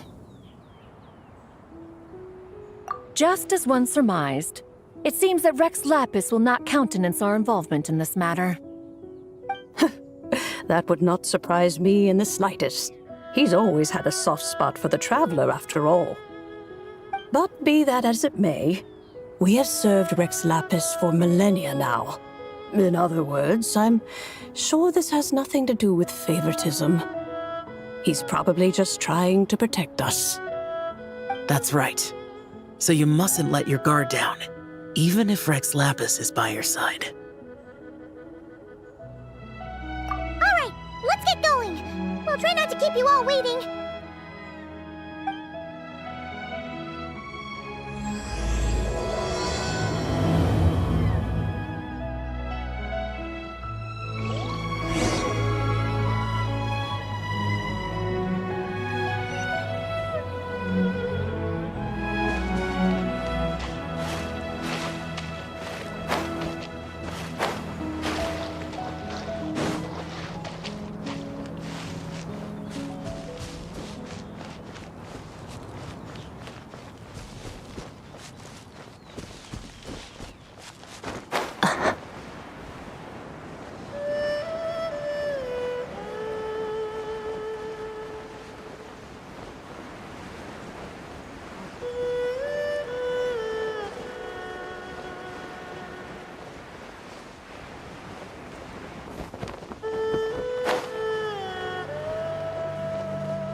The abyss is like...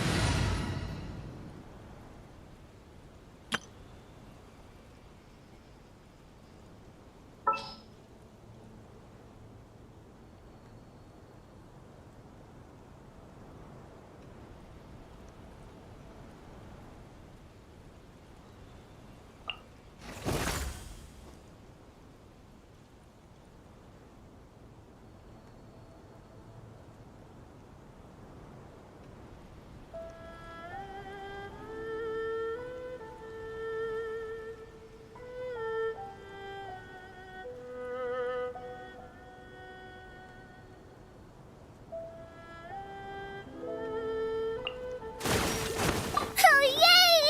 Okay, let's go! It's always there, and it will never perish.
Keep your eyes peeled.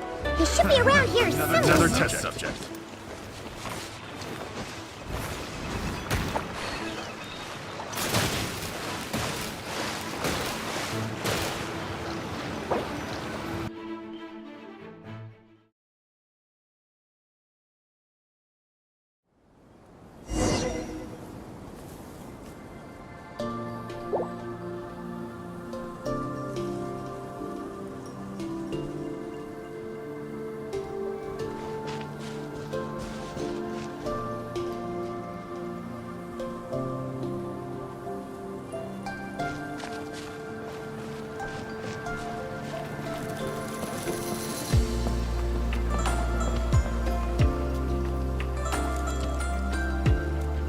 Who could have imagined that the once mighty Geo-Archon might end up so, sitting on a humble stool in the woods, quietly weaving moon lanterns? You really do look like an old man now. This is a Shao lantern, not a moon lantern.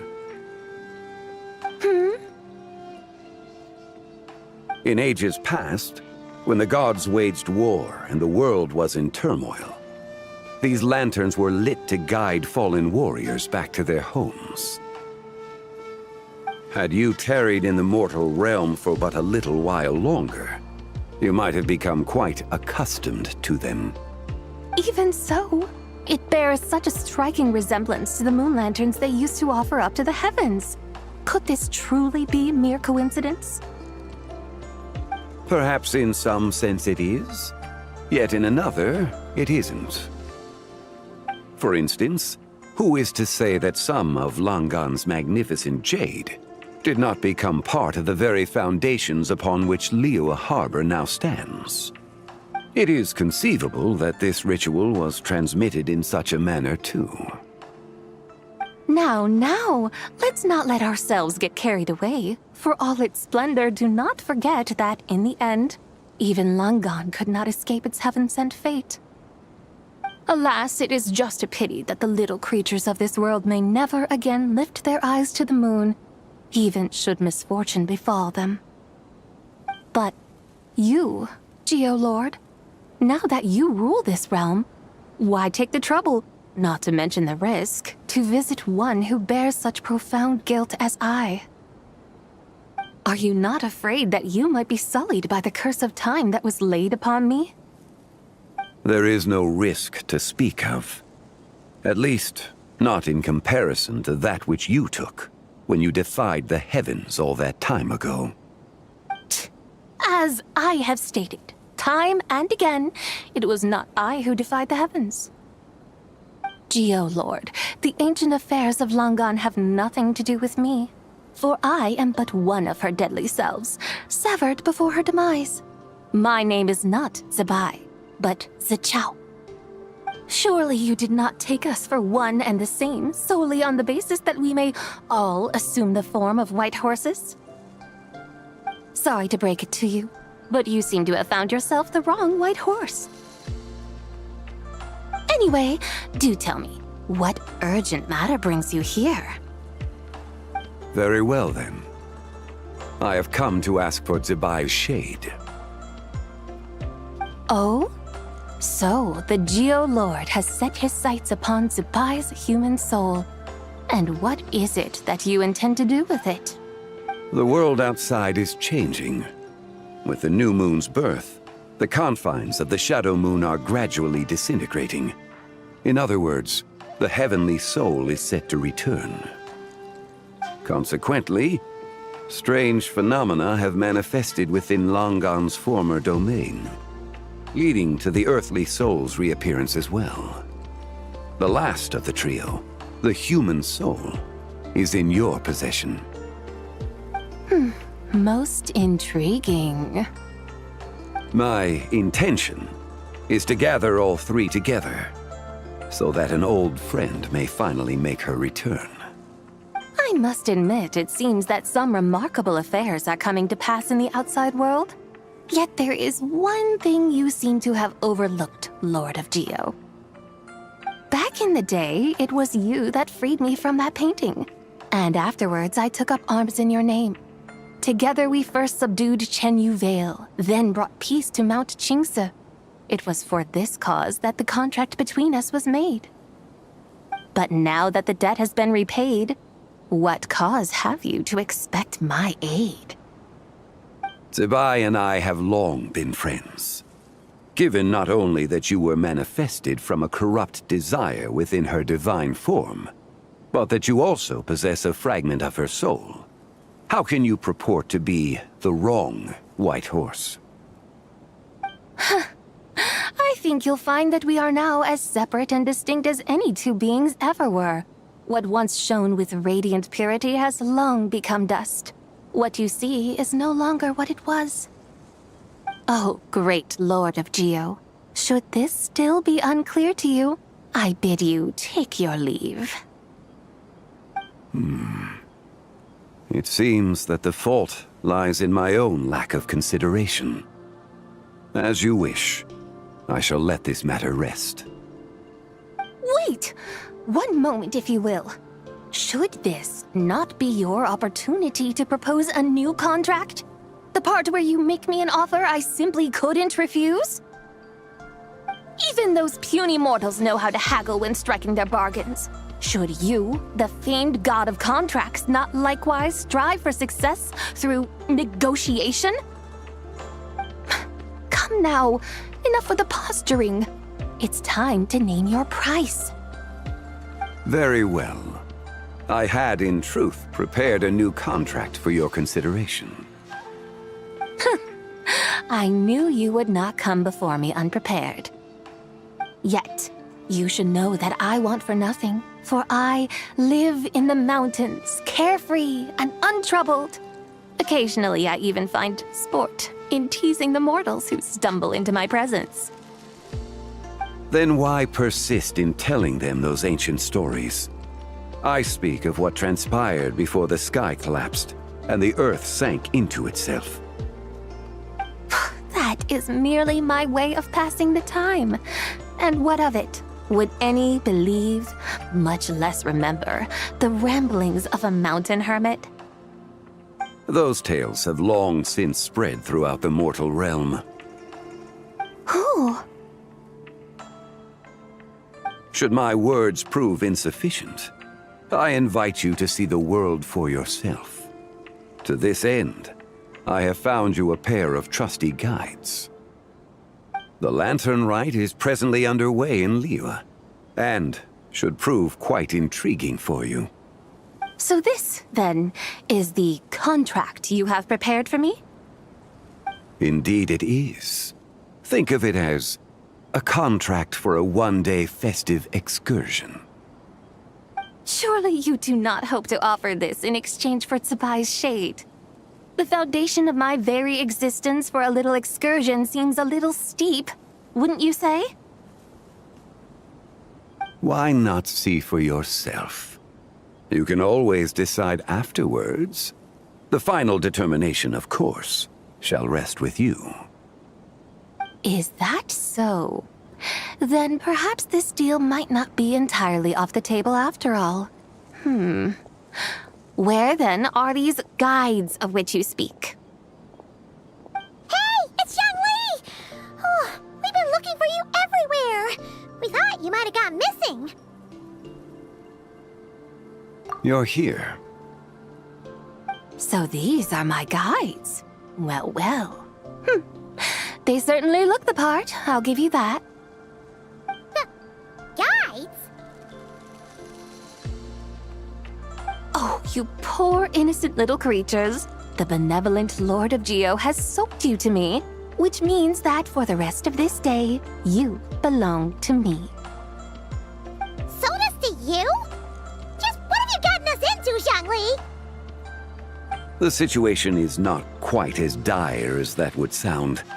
I ask only that you accompany my Adeptus friend on a tour of Liyue. I would suspect that depends on how well you entertain me. Entertain you? Let us start with this Liyue harbor of which I have heard so much. Nowhere is quite so fascinating as a place teeming with little mortals. How come this Adeptus sounds so different from what Paimon imagined? Okay, we'll take care of it. Get ready to find out why they call Paimon the best travel guide in all of Tibet.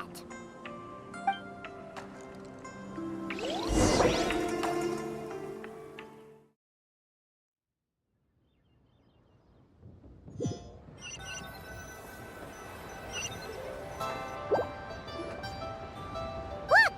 We've arrived at Liyue Harbor!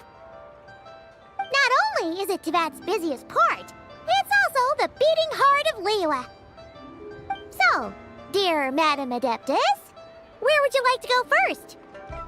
With humble fare and wine to sip, in comfort clothed and soul at ease, one eats, and all the heart's ills cease. So we're heading straight for the good stuff? Well, you're in luck, because Paimon's an expert when it comes to food. There are two main cooking styles in Liyue. Li cuisine, which is all about mountain delicacies, and Yue cuisine, which is centered on seafood. The most famous restaurants are Liuli Pavilion and Shinyue Kiosk. Oh, now Paimon's starting to drool. Yes, our only option is to go try them both.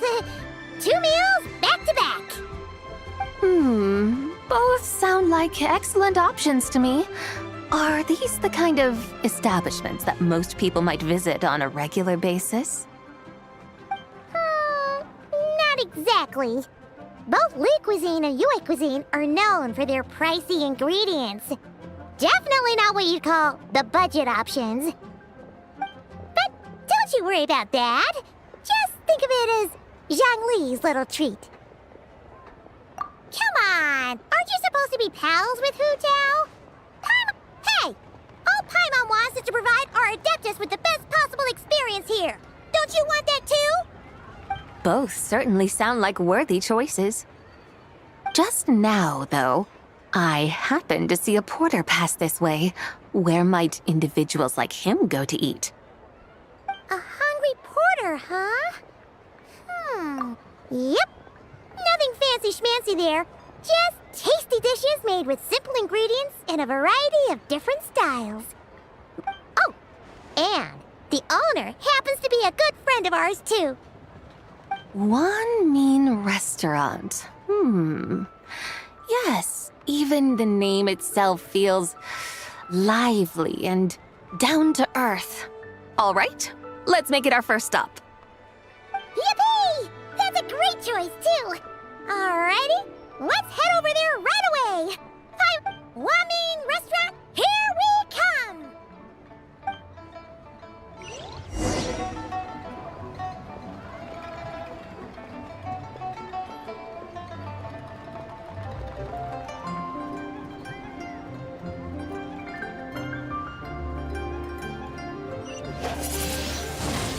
Windblade!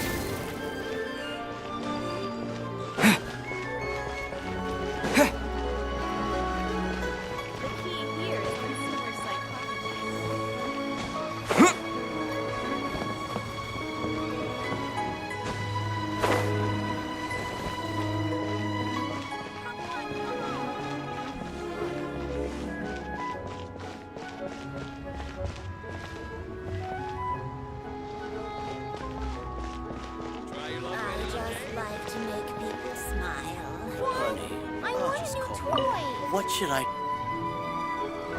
Another one finished. And the paint's all dry. Oh, happy holidays! Are you here for a Shao Lantern too?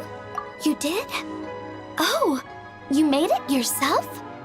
I was going to weave one for you.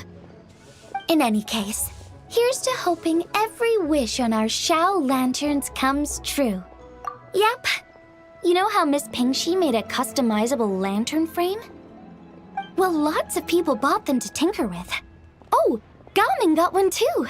I offered to... Some of my neighbors had an idea about what to make, but didn't know how to execute their vision, so they came to me for some hands-on help. And after weaving them for everyone else, I made one for myself too. Now it's just time to release it. Huh. What wish should I write?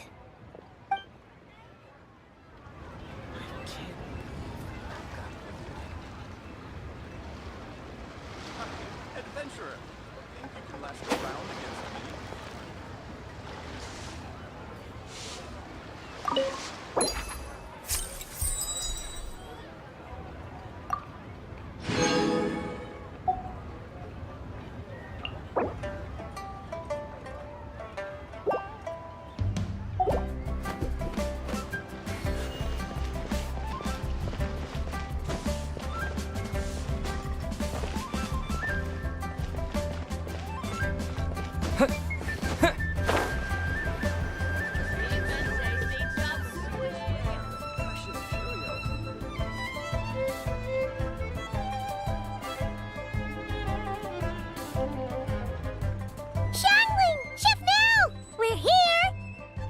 Oh, hello there. What a surprise to see you two. Welcome, welcome. Hey there, Traveler and Paimon. We're a little busy today, so grab a table while you still can. But I don't think I've met this lady before. Is she a new friend? You could say that. Oh, I see. Well, hey there. A friend of the Traveler's a friend of mine, too. Don't worry, we'll take good care of you. Just order whatever you want, it's on the house. By the way, I'm Zhangling. I cook here at Wanmin Restaurant. What's your name? Miss Zhangling, have you ever heard of the White Horse Adeptus? Of course! What about her?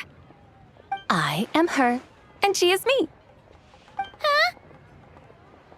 You mean you're an Adeptus?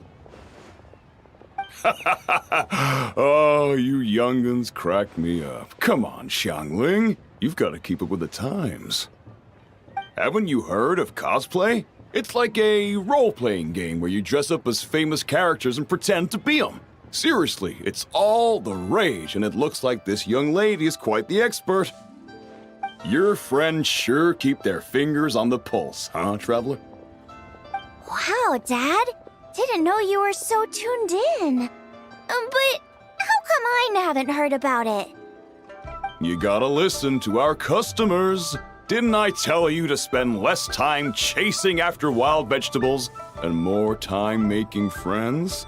You're even more out of touch than I am. Hey, I like making friends too. Isn't that what I'm doing right now? Anyway, even if it is just a costume, is it alright if I still call you Whitehorse Adeptus? Of course it's all right, because that's exactly who I am.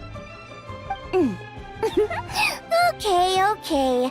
I can see you're really committed to the role. How about I call you the real Whitehorse Adeptus instead? In that case, you can call Paimon the real Traveler.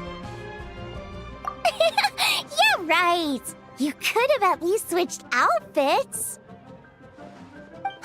Puny mortals. Nevertheless, I suppose it might be amusing to indulge in your little charade for a while at least. All right, go grab yourselves a table. I'll come take your order in a bit.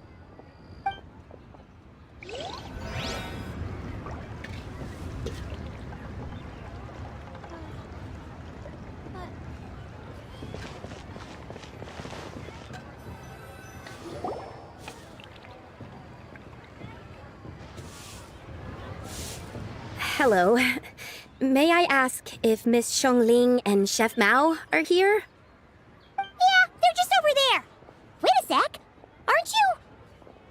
So, what would you like to... You're... Hello, Miss Xiangling. It's me, Lu Xiangxiang, the one who broke some stuff here at your restaurant a few days ago. I just wanted you to know how sorry I am. I honestly don't know what came over me. Please, please forgive me. Oh, it's you. You really gave me a fright that day, young lady. You didn't actually get food poisoning from our blackback perch stew, right? Come on, Dad. She's come to say sorry. It's all right, Miss Lu. You must have been feeling a bit off that day. You're looking so much better now, though. Why don't you grab a table, too? This one's on the house. No, I couldn't possibly. Hey, it's totally okay. We all feel under the weather sometimes, especially when we're away from home. Go on, find yourself a... yikes. Looks like all the tables are taken. Wanna come sit with us? We've got an extra seat over here. Thanks, guys. So what would you like to eat today? Feel free to order anything you like.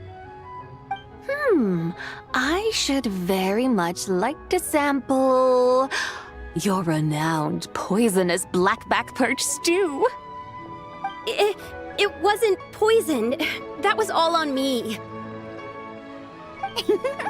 So that's one portion of blackback perch stew. How about you guys? Paimon wants... Sure thing! Looks like Paimon's having trouble making up her mind. Anyway, I guarantee you'll love it. Let me think. Well, since the blackback perch stew is on the spicier side, I guess it makes sense to balance it out with a serving of stir-fried shrimp. And since it's Lantern Rite season, you better try out the triple-layered consomme and come and get it too! Those are our seasonal specialties. As for the carbs, since we've got a full table, how about some right at home? Along with our special chili mince cornbread buns. Trust me, you won't be disappointed. Then for dessert, I'll whip you up some Lucky Snow Delight. I just came up with it a few days ago, and I can't wait for you to try it. Wow! Sounds like quite the feast! Looks like Paimon's in luck today! Am I the only one who thinks that's way too much? Not at all. Don't worry, I know what I'm doing. And to top it all off, our star dish, Adeptus Temptation. You should know that we don't often serve this here at Wanmin Restaurant. But since this is my first time cooking for the White Horse Adeptus, I'm pulling out all the stops. Okie dokie, just sit back and relax. I'll have your dishes out in no time. Hold on. Did I just hear Miss Xiangling mention the White Horse Adeptus? You did indeed. And you're looking right at her. That's a joke, by the way. She's cosplaying. Oh, I see. Phew, almost believed you there for a moment. Tell me, little one, what business might you have with the White Horse Adeptus? It's a long story. Basically, a while back, I took part in an archaeological dig over at the chasm. While we were there, we discovered a number of relics. Our findings show that they date back to the era of Long Gone, an ancient nation whose people are said to have been the ancestors of some of the modern-day inhabitants of Chenyu Vale. And why might such matters concern the White Horse Adeptus? Because some of those relics not only seem to contain textual references to her, but even depictions of what she looked like. There have long been legends claiming that the White Horse Adeptus was a deity of that era, but there are plenty of other theories out there too. If I could just locate some more detailed records, I'm sure we'd be able to find out so much more. So you're into history? Well, to tell you the truth, I actually joined the archaeological team by sheer accident. But once I'd started down this path, I knew that I wanted to make something of myself. Recently, though, things seem to have taken a turn for the worse. Still can't believe I caused such a mess and even ended up hurting someone. Oh, so you're considering becoming a martial artist now instead? No, I mean, they weren't seriously hurt. It was just a few scratches, and they let it go after my mother compensated them. Either way, my career is pretty much over. And even though both the victim and the Ministry of Civil Affairs say they won't be pursuing the matter any further, my father says he's going to punish me according to our family rules. Family rules? Yeah, he's decided to ground me. I'll have to return to Chaoying Village after Lantern Rite, and goodness knows when I'll be allowed to leave again. Wow, that's harsh. Sounds like the kind of thing only rich, super traditional parents would do. We're not exactly rich, though. All we own are a few tea fields in Chaoying Village and a guest house in Liyue Harbor. A guest house? It isn't Baiju Guest House by any chance? Yep, he's my grandfather. So, you've heard of the guest house before? Small world, huh? Come to think of it, didn't Boss Lu mention something about hoping that the White Horse Adeptus would show up and let her divine power be known? Sure, but Paimon's guessing this wasn't exactly what he had in mind. Little one, it sounds to me that your family is rather well off after all. What then drew you to archaeology? Why subject yourself to such unnecessary hardships?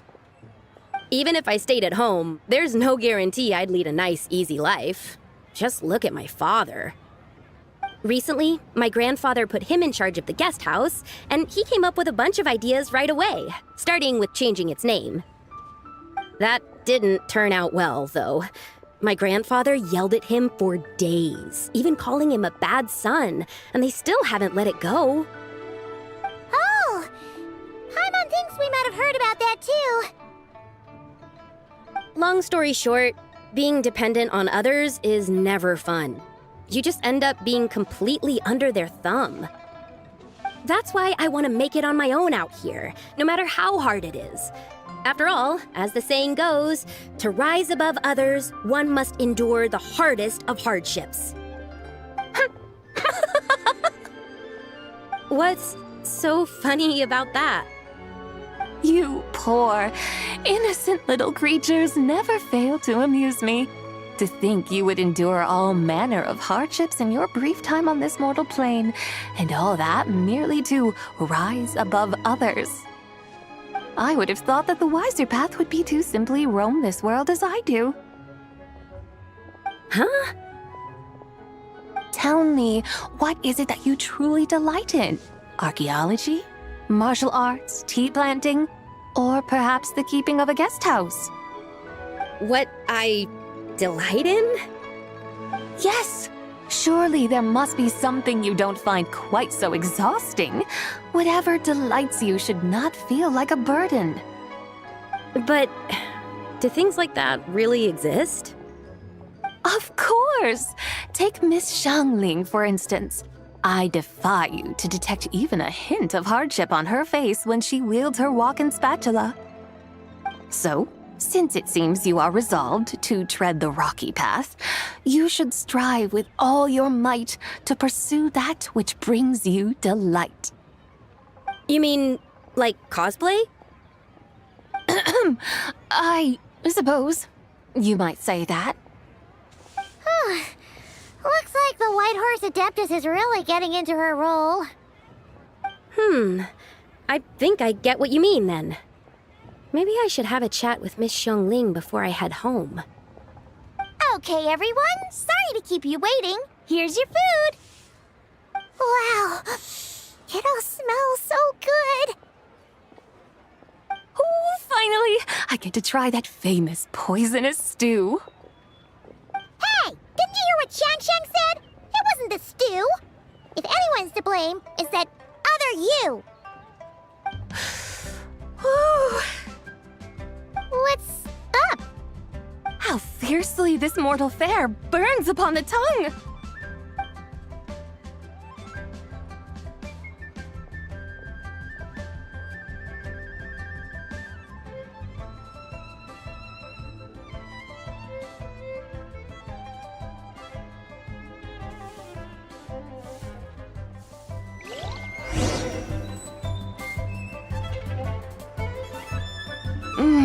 Most satisfying as poisonous stews go.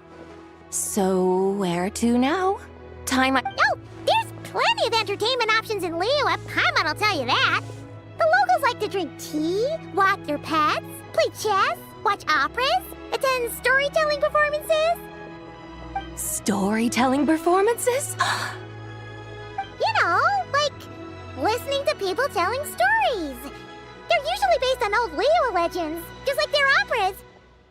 Stuff like the Divine Damsel of Devastation, Through the Eyes of a Dragon, or the Sanctification of Tao Do. What about the story of the bright moon that sits in the sky above us? Paimon doesn't think she's heard that one. Still, the moon does come up quite a lot. It's even in the name itself. The Yue in Liyue actually means moon. Since we're on the subject, you like telling stories yourself, right? Why don't we go check it out? In that case, I'll have to trouble the two of you to lead the way. Awesome! Let's go! Third round knockout, here we come!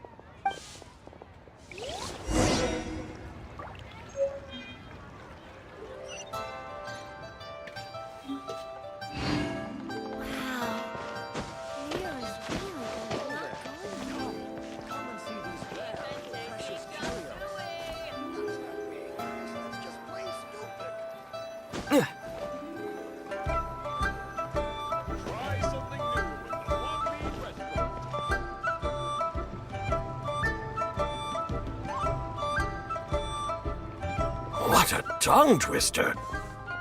I'd have made a complete fool of myself if I tried to say it on stage without practicing it first. Huh. Call yourself Iron Tongue Tien. Wobbly Tongue Tien, more like. I used to have that problem a lot. But if you just take your time to grasp the meaning and commit it to memory, you'll be able to say it smoothly in no time. You're right, Miss Yoon. I'll give it another try. Hey, Yunjin! Fancy seeing you here! What are you two talking about? Ah, Traveler and Paimon, we meet again. And who, may I ask, is this? You may call me the White Horse Adeptus. The White Horse Adeptus? She's not really an Adeptus. I see. Well, it certainly looks like a lot of fun. Oh, funny you mention it. This type of thing is actually something I'm quite familiar with. Once, to perform Through the Eyes of a Dragon, I decided to imagine that I was Rex Lapis himself. It was the only way to truly inhabit his mindset and understand his resolve to quell those demons. Sounds like you just wanted an excuse to feel all big and powerful. Hey, that's... You just don't understand how inspiration works. You're one to talk. Paimon's traveled all over with the Traveler, and she's seen things that would make your jaw drop. All right, then. Since you claim to be so knowledgeable, why don't you prove it by reciting an ancient poem? An ancient poem?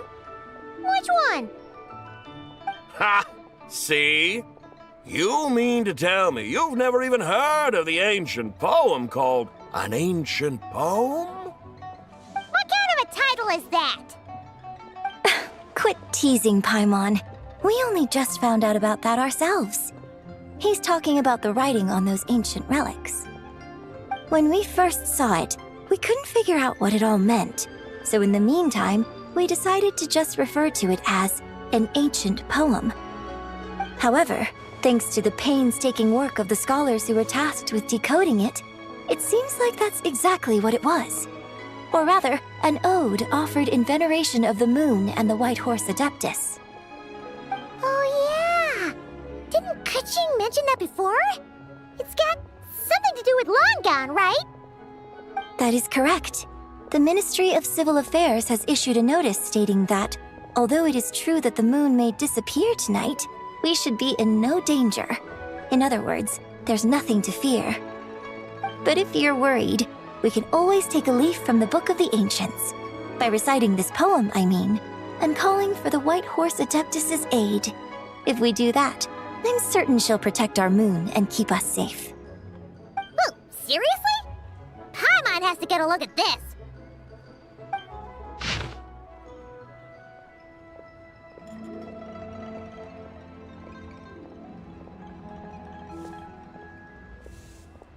Under moon eternal, in radiant night, a maiden grants silk, soft and light? Wouldn't have had that supposed to mean? Under moon iridescent, in night divine, blah blah blah, something cloth so fine. Something about fields being plowed, something else about seeds being sown from the earth. Seriously? What is this? The fields are plowed, the seeds are sown, and from the earth, life is grown. Whoa! You did that without even looking!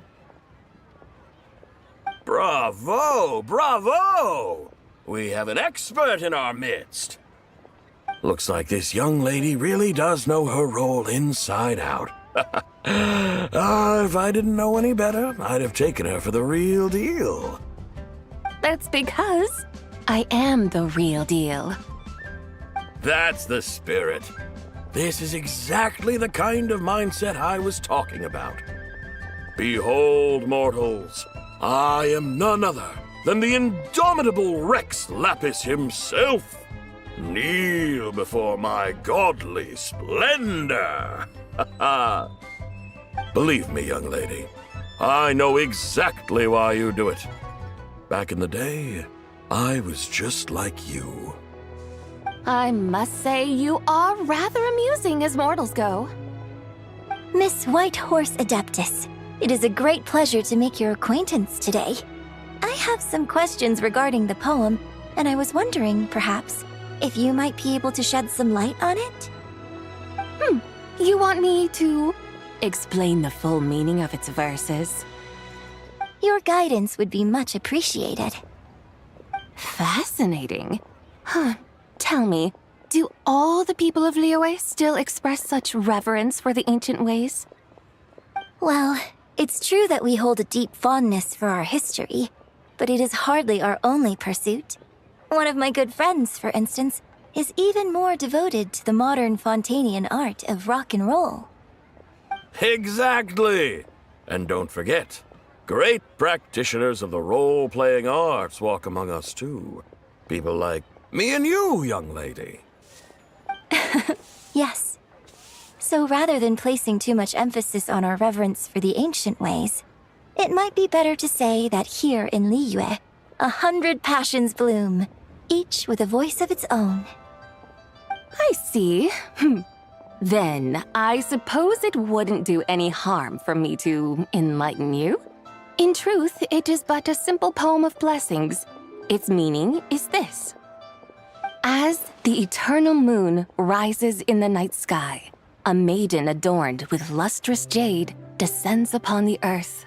She blesses the kudzu vines and mulberry leaves, so that they may be used to make coarse cloth that is nevertheless soft, light, and comfortable to wear. As the iridescent moon rises in the night sky, a maiden adorned with lustrous jade descends upon the earth. She blesses the kudzu vines and hemp, so that they may be used to make fine, luxurious cloth. As the frost moon rises in the night sky, a maiden adorned with lustrous jade descends upon the earth. She blesses the mugwort and artemisia, so that they may be perfect for divination. So she really did come down from the moon? She shows the people how to use the plow and spade to purge the land of weeds, till the soil, and heap up the earth to make it fertile. Then with the hoe, she teaches them to sow their grain, bestowing the promise of life upon every seed. She blesses the millet and the beans, ensuring that their stalks and vines stretch forth without end. She graces the wheat and the rice, so that their heavy heads are filled with plump, glistening grain. Sounds like she's a real pro at all this farming stuff. The fruits of the field are harvested and brewed into sacred wine for honored guests. This we reverently present to the divine maiden, with every ceremonial step flawlessly observed, so that she may witness the depth of our piety and respect. Oh, divine maiden, how can your graceful presence in the sky not seem like that of a fairy descending from the heavens? Oh, divine maiden, how does your pure and radiant form not resemble the guardian spirit of our land? I send my heart's desire, ascending to the heavens, beseeching you to grant us good fortune and blessings in the coming year. Huh? So, that's what it's supposed to mean? I find myself speechless, moved beyond the power of words to convey. Oh, young lady, you have shown me the heights to which a true role player might aspire. A truly remarkable performance. I did not anticipate that anyone could unravel this poem with such depth and clarity, and so soon after the Ministry of Civil Affairs notice, too. I'd even begun to consider myself somewhat versed in the matter, but as they say, there's always someone more knowledgeable out there. Allow me to extend my thanks to you, Miss Whitehorse Adeptus. You are far too humble, young one. I must confess, it is I who have been surprised, not only by you, but also by this Liyue harbor of the present day. Ah, so you're not from Liyue. And what, may I ask, has surprised you about it? Oh, it's nothing really. Just some old memories scattered here and there. Very well, my guides. I suppose it is time we set forth on the next part of our excursion. I'd like to go see that wharf now. What say the two of you? No problem! We'll take you wherever you want. Oh, leaving so soon? Before you go, allow me to introduce myself. I am Yunjin, director of the Yunhan Opera Troupe. May I ask your name in return? My own name is scarcely worth mentioning, but since you asked, perhaps I'll tell you the title of that poem instead. Huh? So, it isn't actually called an ancient poem? Of course not. Its real title is Odes of Long Zabai. Odes of Long Zabai. All right then, until we meet again.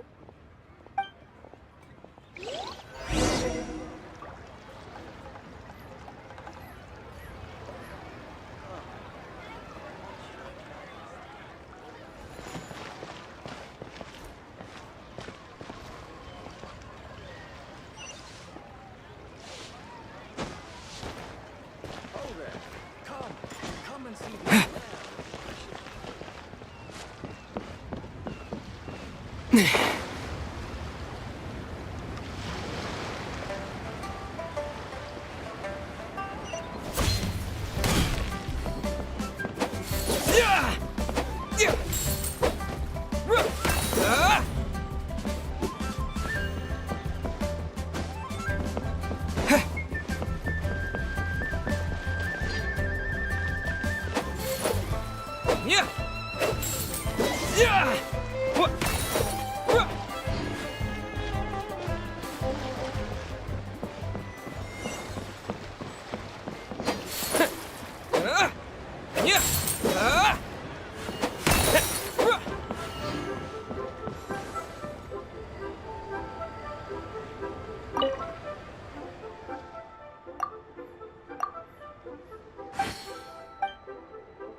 Rest.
Ganyu! I almost forgot to mention. On my recent trip to Notcry, I came across something really fascinating in the Frost Moon Scion's library. I found records in their collection of another divine envoy living on the moon. A divine envoy on the moon? You don't think it could have been referring to the White Horse Adeptus too, do you? No way to say for sure. Still, the similarities between our legends are intriguing, to say the least. Isn't it amazing? Especially when you consider how far apart we are. It truly is. We might live in different lands, but when we look up at the night sky, we all see the same moon and stars. Right? It's like we're all bound together, no matter where we are. When you think of it like that, it's almost as if our friends from other nations will be right here celebrating with us. Isn't that a wonderful thought? No wonder you were so excited to go see the giant lantern when you first got back. Sounds like you're a real fan of the White Horse Adeptus, huh? I guess you could say that.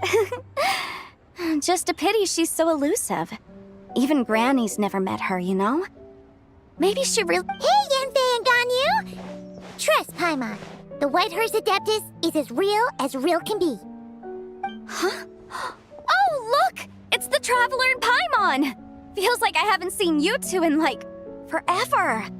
Happy Lantern Rite. It's so good to see you again. Hey, you two. Happy Lantern Rite. Did I hear you right just now, Paimon? Does that mean you've actually seen the White Horse Adeptus? She has indeed. And now, so have you. And you are? Why, who else? The White Horse Adeptus, of course. Could you maybe start with something else next time? You're the White Horse Adeptus? That's right. Allow Paimon to introduce you to our new friend, Zichao. She's been low-key obsessed with cosplaying the White Horse Adeptus ever since we met her. I see. Well then, greetings, Miss Zichao. My name is Yanfei, and recently I've been low-key obsessed with learning everything I can about the White Horse Adeptus. I'm sure the two of you will get along like a house on fire. Oh, and by the way, I'm Ganyu. So, Miss Zichao, you must be here to see the giant lantern too, right? A horse-shaped Zhao lantern? Is that what I think it is? That's right. A lantern made to honor the White Horse Adeptus herself. Isn't it gorgeous? Huh? What are you laughing at? Both the lantern and myself. What do you mean? Oh, this lantern truly is an artistic masterpiece. But tell me this, have any of you ever seen a horse before? Come to think of it, Paimon can't remember ever actually seeing one herself. What about you, Traveler? Oh, this horse appears to be mid-trot, but it has adopted what is called a lateral gait, where the legs on one side of the body move together in unison. A rather rare sight indeed. Just now, I suddenly pictured myself, I mean, the White Horse Adeptus running the same way. The image was so absurd, I could barely contain my mirth. Oh, really? I never knew that. You learn something every day, huh? Oh, come on! It's basically a giant piece of fan art! Who cares if it's different than the original? I was merely laughing at my own ignorance. I came here thinking that the White Horse Adeptus's tale had been long forgotten. Yet here I am, gazing upon a lantern made in her honor. Well, you couldn't have been more mistaken. There are so many tales about the White Horse Adeptus, I'm starting to lose count. Just off the top of my head. Just so you know, Yanfei, we've heard it all like a million times before. Aha! But there's one thing I can guarantee that you haven't. Huh? You mean like a new chapter of her stories come to light? Mm-hmm. And I heard it from Ganyu just yesterday. Hey, why don't you share it with the others? Sure, no problem. Where to begin? Do you guys still remember what Liyue's Moon Chase Festival is about? Of course! It's a festival held in honor of the Stove God. That's right. But it took a really long time for the Stove God Festival to become what it is today. In its earliest form, it was actually an adeptal ritual known as the Moon Chase Rite. Paimon remembers Madame Ping mentioning that before, but she never explained exactly what it was. According to Cloud Retainer, the Moon Chase Rite was originally a ritual meant for communicating with the moon. Communicating with the moon? But for what purpose? At first, Cloud Retainer wasn't entirely sure either, as it was always Rex Lapis who performed the ritual. Whoa! Rex Lapis did it himself? Must have been a really important ritual. That's right. Unfortunately, despite numerous attempts, they never actually received any response from the moon, which is why they eventually stopped performing it. But then, just yesterday, Keqing took a picture of the moon being obscured by a dark hole to Cloud Retainer and asked if it had anything to do with the Moon Chase Rite. The moment Cloud Retainer saw it, it suddenly dawned on her that the rite might have been an attempt to reach the White Horse Adeptus all along. Does that mean Zhongli's been trying to bring back the White Horse Adeptus all this time? So how about that? Bet you never thought there might even be a link between the White Horse Adeptus and the Moon Chase Festival. If Keqing hadn't taken that picture to Cloud Retainer, we would never have known any of this. This is probably what Keqing was referring to that day when she mentioned there were some ideas she wanted to follow up on. So, Geo Archon. All this time, you've been striving to awaken her. Huh? What do you mean, awaken? Nothing. What I truly meant to say was, this new insight you've provided has been truly eye-opening. Oh, by the way, my trusty guides, I've been meaning to ask, where in Liyue Harbor might one enjoy an expansive scenic view? Huh? We're off to the next stop already? But Paimon's barely done digesting that lore bomb just now. All the more reason to find the right spot to let it sink in. Oh, so that's what you're up to. A tour of Liyue Harbor? In that case, if you're looking for a spot with a panoramic view, I'd recommend Yujing Terrace.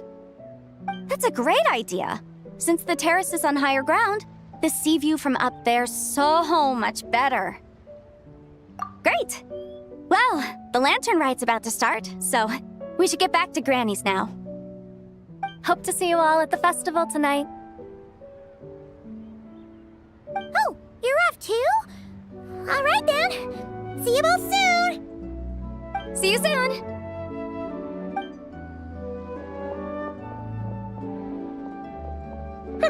Very well, my guides. What are we waiting for? Okay, you're the boss. Yujing Terrace it is. After all, the customer's always right. Something else you needed to do? Oh, Paimon likes that idea. And what, may I ask, is a photo? It's this awesome invention that lets you record moments in the blink of an eye. Except, you've gotta try not to actually blink. Oh? What must I do in preparation then? Nothing. All you gotta do is choose a pose. The Traveler will handle everything else.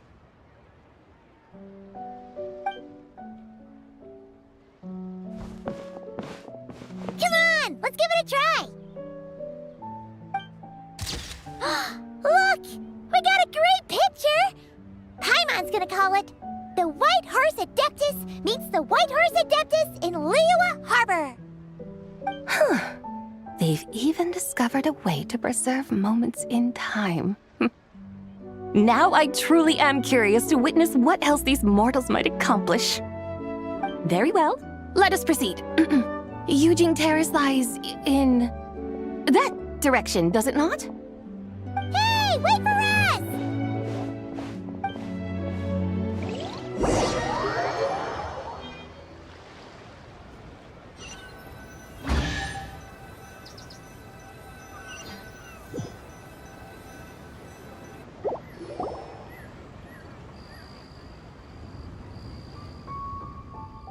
Truly a marvelous view if ever there was one.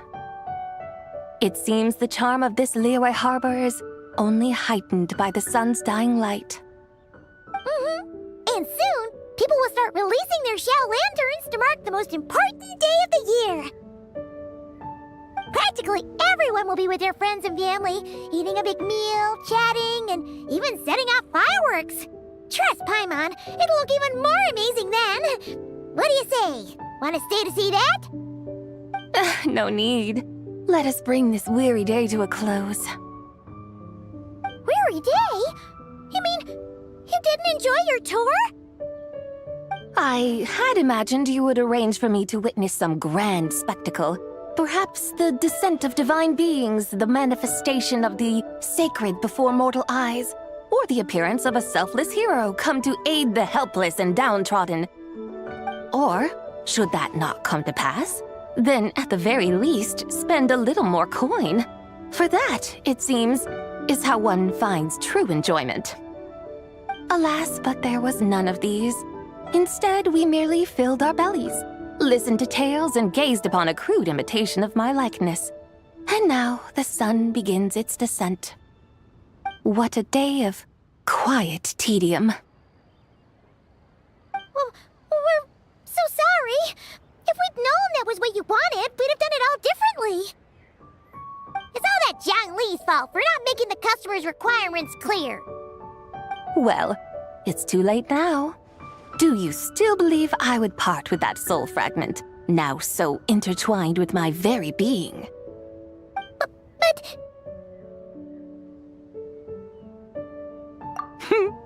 I knew you were the more astute of the pair. Huh? You were just trying to scare Paimon? It seems the realm of the Geo-Archon has a way of making one more stony-faced. So, you were just pulling Paimon's leg? Of course. I was merely engaging in a little banter with the two of you. Long ago, I shared tales with various mortals who chanced upon my mountain abode. Never did I imagine that those stories would endure. It seems I greatly underestimated them. Perhaps, as your Geolord said, a few pieces of ancient Langan's magnificent jade have truly become part of the very foundation of this land. So, you've decided to help us? Again, that goes without saying. I made up my mind some time ago now. When I beheld a rather intriguing scene as I set foot in this city, I saw porters passing through the alleys, setting down heavy wooden crates from their weary shoulders, peddlers pushing carts as the kites and lanterns upon them rustled gently in the breeze. I saw cooks cooking, actors acting, scholars reading, soldiers marching, children playing, elders resting, officials officiating, and the common folk absorbed in this or that, reveling in the simple joys of life. Some, it seems, have already found that which stirs their hearts, while others continue to fret, troubled by uncertain futures. Yet, in this gentle and serene order, each holds fast to their anticipation, not only for the celebrations to come, but also for the first light of the morrow. Scenes I once yearned to behold now unfold before me, no longer in Langan, but in Liyue Harbor, thousands of years on.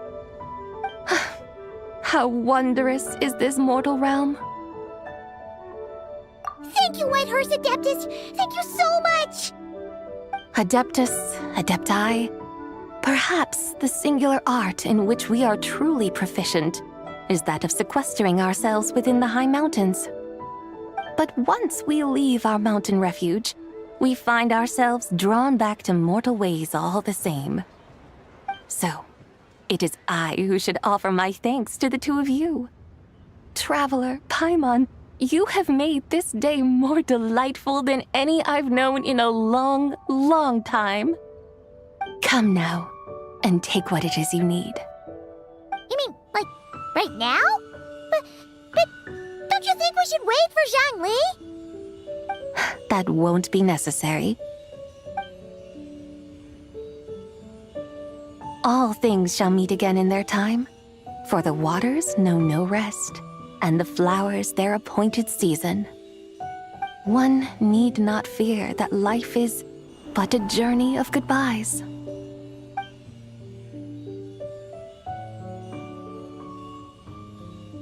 Is she gone?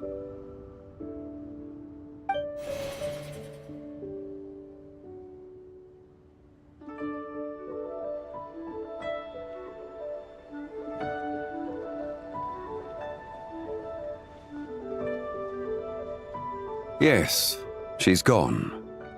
A deadly self is formed from the body's impure vapors, so naturally it cannot survive long in this world. Had it not been sustained by the remnant of Zibai's soul, it would have faded away a long time past. Now that the remnant is gone, it has severed its ties to the mortal world. Zhangli! When did you get here? A while ago. Paimon would have thought you'd at least want to say goodbye. Though mountains endure, the ceaseless waters will, at last, wear away their sharp edges. Thus must I meet the marks wrought upon her by the ruler of time with great caution. It may be goodbye for now, but someday we will meet again. Really? And when might that be? Who can say for sure?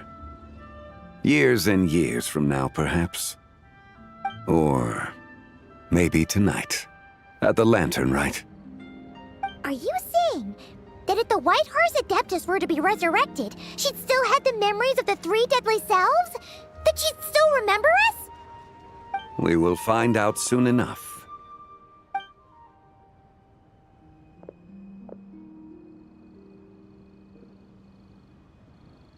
It is time. The rite is about to begin.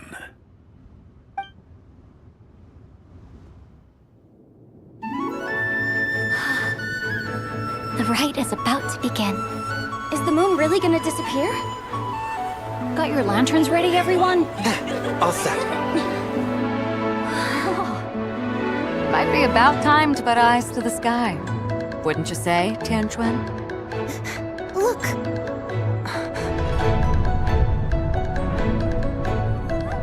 When the sun's out, eat the sun. When the moon's out, eat the moon.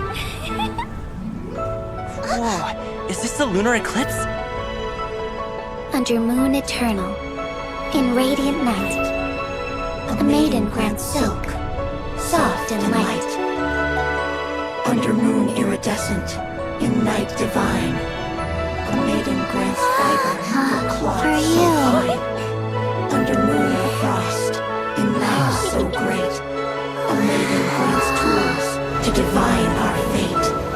The fields are plowed, the seeds are sown, and from the earth, life is grown. The seedlings stretch, the crops do rise, and all unfolds before our eyes. Fruits are gathered, sweet wine is poured. These gifts we offer to our Lord. Pure as heaven, so fair and bright, she shines as light in this dark night. And with her does this, wish take flight.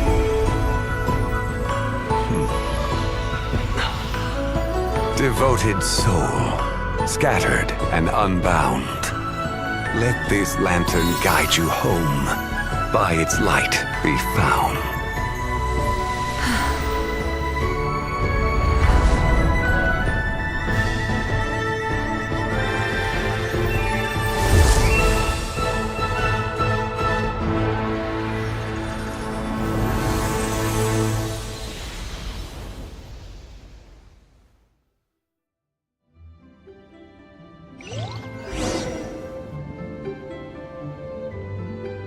Did we do it? Do we finally get to meet the real White Horse Adeptus?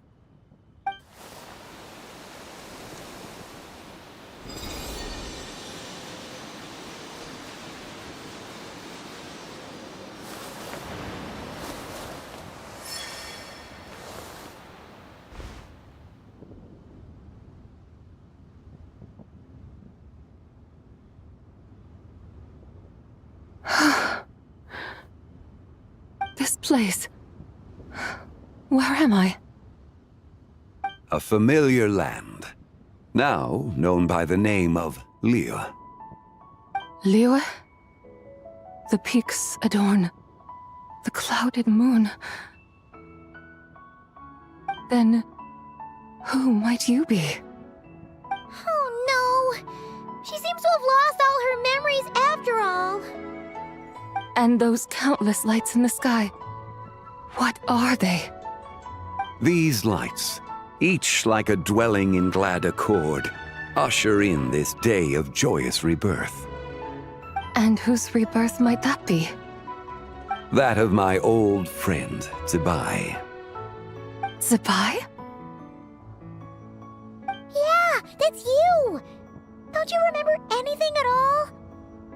That's... me?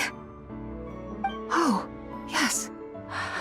The envoy of the Lunar Palace. My name is Zibai, indeed. Then you must be...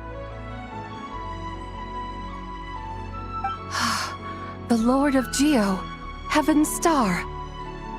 Many years have passed since we last saw one another.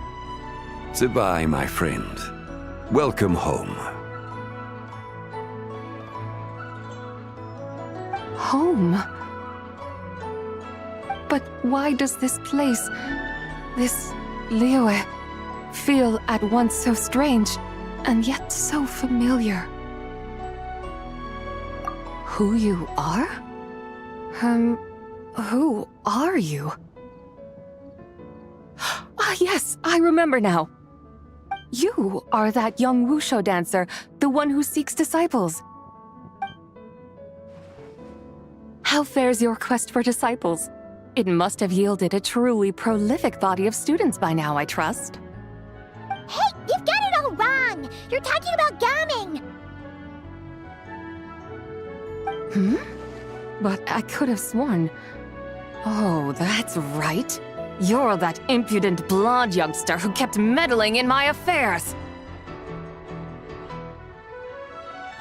And to think you even had the audacity to presume yourselves worthy of being... What was it again? Ah, yes, of being my guides. How very wonderful to see you again, my most faithful and beloved guides. I trust all has been well in my absence? Well, she finally got it right. But that sudden mood swing felt even weirder. It's like her head's packed full of slimes. It is possible that her cells have not yet settled. After all, they've only just been brought back together. It may be some time before she fully recovers. Huh? You mean, kinda like she's still half asleep? That I cannot say for certain. Perhaps a few days. Perhaps a few years. A few years? Mortal years are but a poor measure when divine beings tread the realm of dreams. Well, if you say so. Anyway, at least she's whole again, right? That already seems like a pretty good outcome to Paimon. Yes, there is little cause for worry. We need only wait and let time take its course. Say, what are those little creatures over there up to? So celebrating Lantern Rite, of course. And those lights up in the sky, those are all Shao lanterns. This year, each and every one of them carries a little wish inside. Lantern Rite. Then, may I join in too? Of course! Why else do you think we've been running around like headless chickens these past few days? Tell you what, Traveler, why don't we take the White Horse Adeptus out to celebrate? Who knows? Maybe seeing some familiar faces might help her find her feet? Hey, Zhangli! You've got some time on your hands now, right? Why don't you come along with us? By no means a bad idea, Paimon. Oh, and Zabai, before Paimon forgets, when we meet the others later, remember to wish them a happy Lantern Rite! Happy... Lantern Rite? Happy Lantern Rite! Yes! Happy Lantern Rite indeed. Well then, let's go!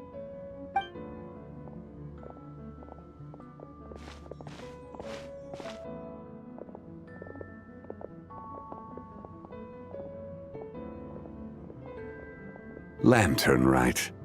A night of joy, reunion, and moonlit blessings for all.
If you make a lantern like this and release it, will the wish really come true?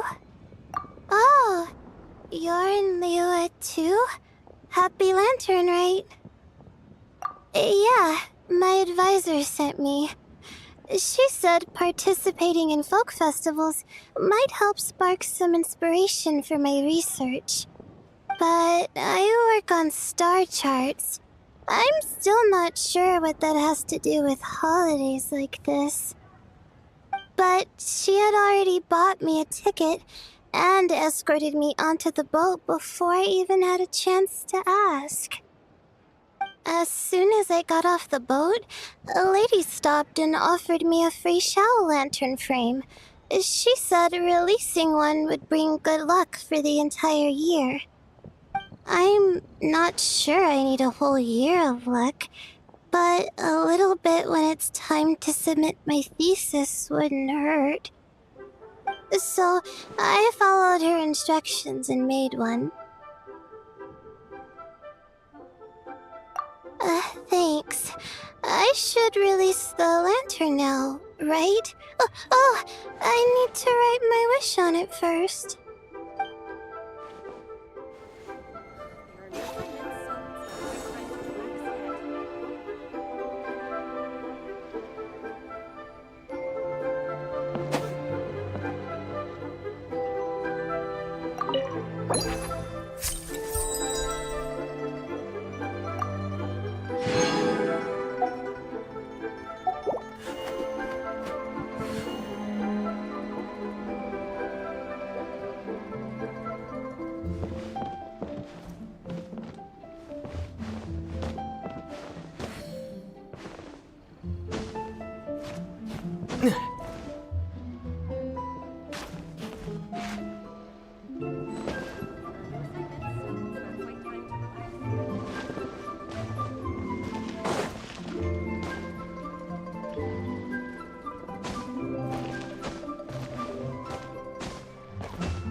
Traveler?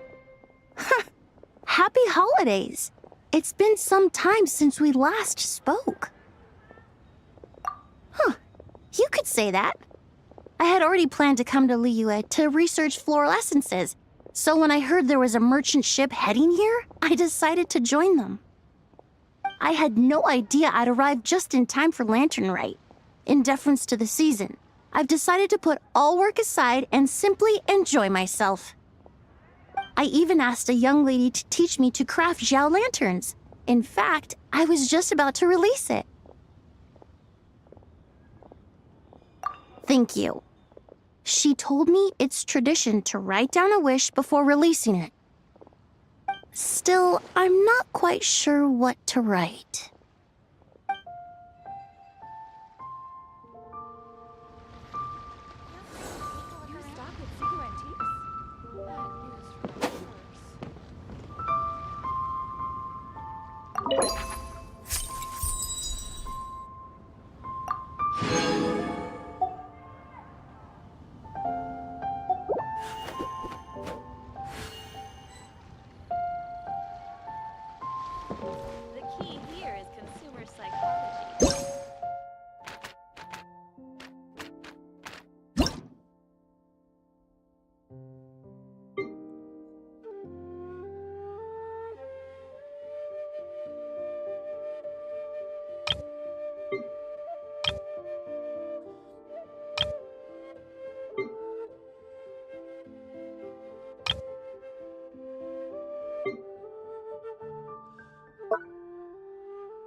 Yes. I saved someone from monsters earlier. She was carrying a frame and tools for making shell lanterns, and gave them to me as thanks. She also said this type of shell lantern can be modified however you like. So... yes, well, I tried my best. I suppose the next step is releasing the shell lantern.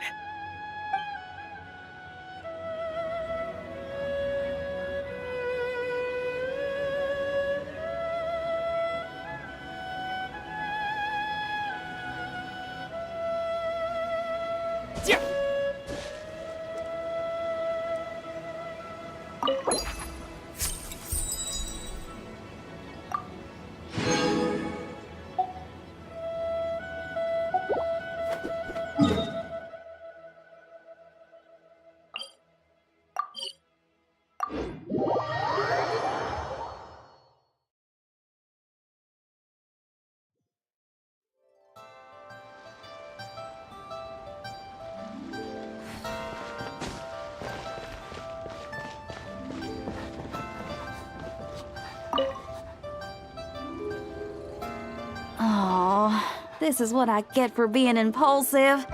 Making a shower lantern's no joke. Traveler? Oh, ain't that something? It is you!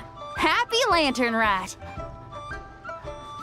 Yeah, Miss Pinktree gave me the frame, but I designed all the details and made all the ornaments myself.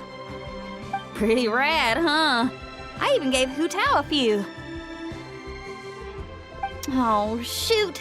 I totally forgot I promised Hu Tao I'd help her make some shell lanterns, too. I gotta release this one pronto.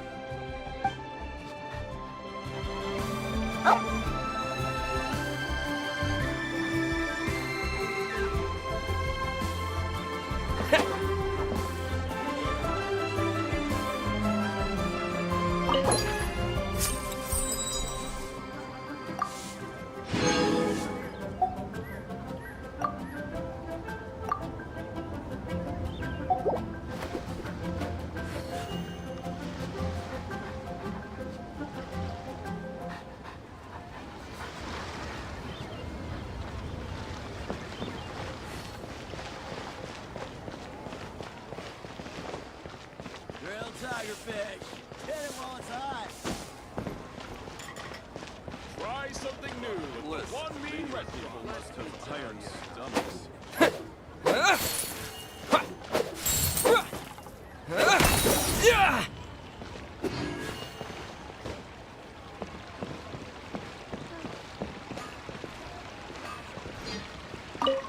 Ad Astra Abyssal. Thank you for completing today's commissions.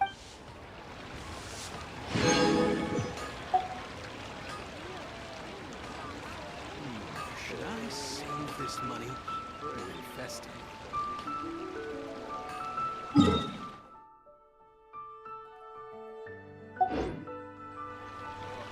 Error.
Traveler, had a feeling I might run into you here. Allow me to extend a traditional Liyue greeting. Correct. I requested one from Miss Ping Shi. Seems she really did secure a professional photographer. Shall we, then? Take a good shot. I plan to stick it up on my office wall when I get back to Fontaine. Sure. Do I need to strike a pose, or... Suggestions are welcome, Traveler.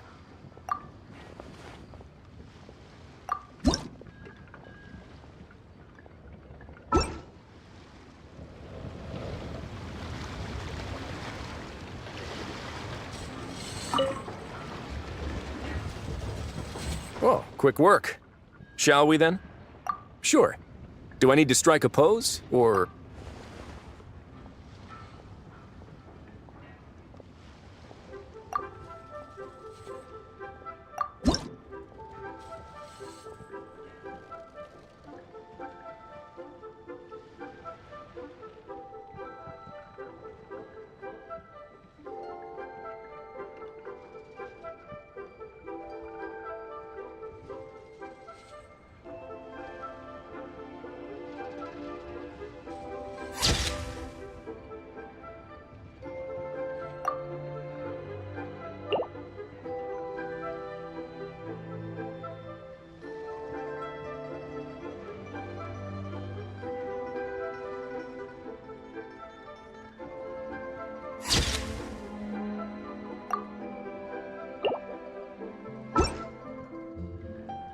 Let's see. Not bad. Pretty standard shot. If you look at it from the neck up, it could even pass for a mugshot. I'll be keeping this. Really appreciate the help. Oh, and to you too. I'll still need to buy some gifts later. Other than tea.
Oh, happy holidays, Traveler! The Duke mentioned we might meet you here, but I didn't expect our paths to cross so soon. Yep. He invited me to experience Lui's lantern rite with him, and also to finally use up all the vacation days I never got around to taking.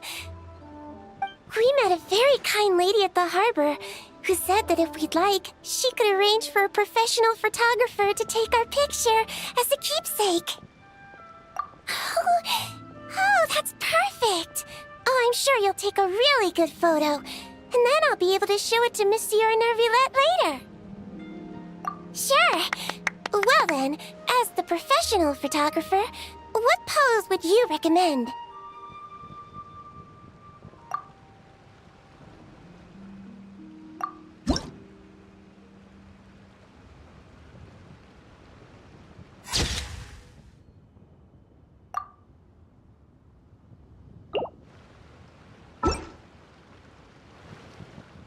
All done? May I look? My expression looks great! Oh, it really is a lovely photo. I'll keep it close and treasure it. Bye! Have a wonderful lantern rite!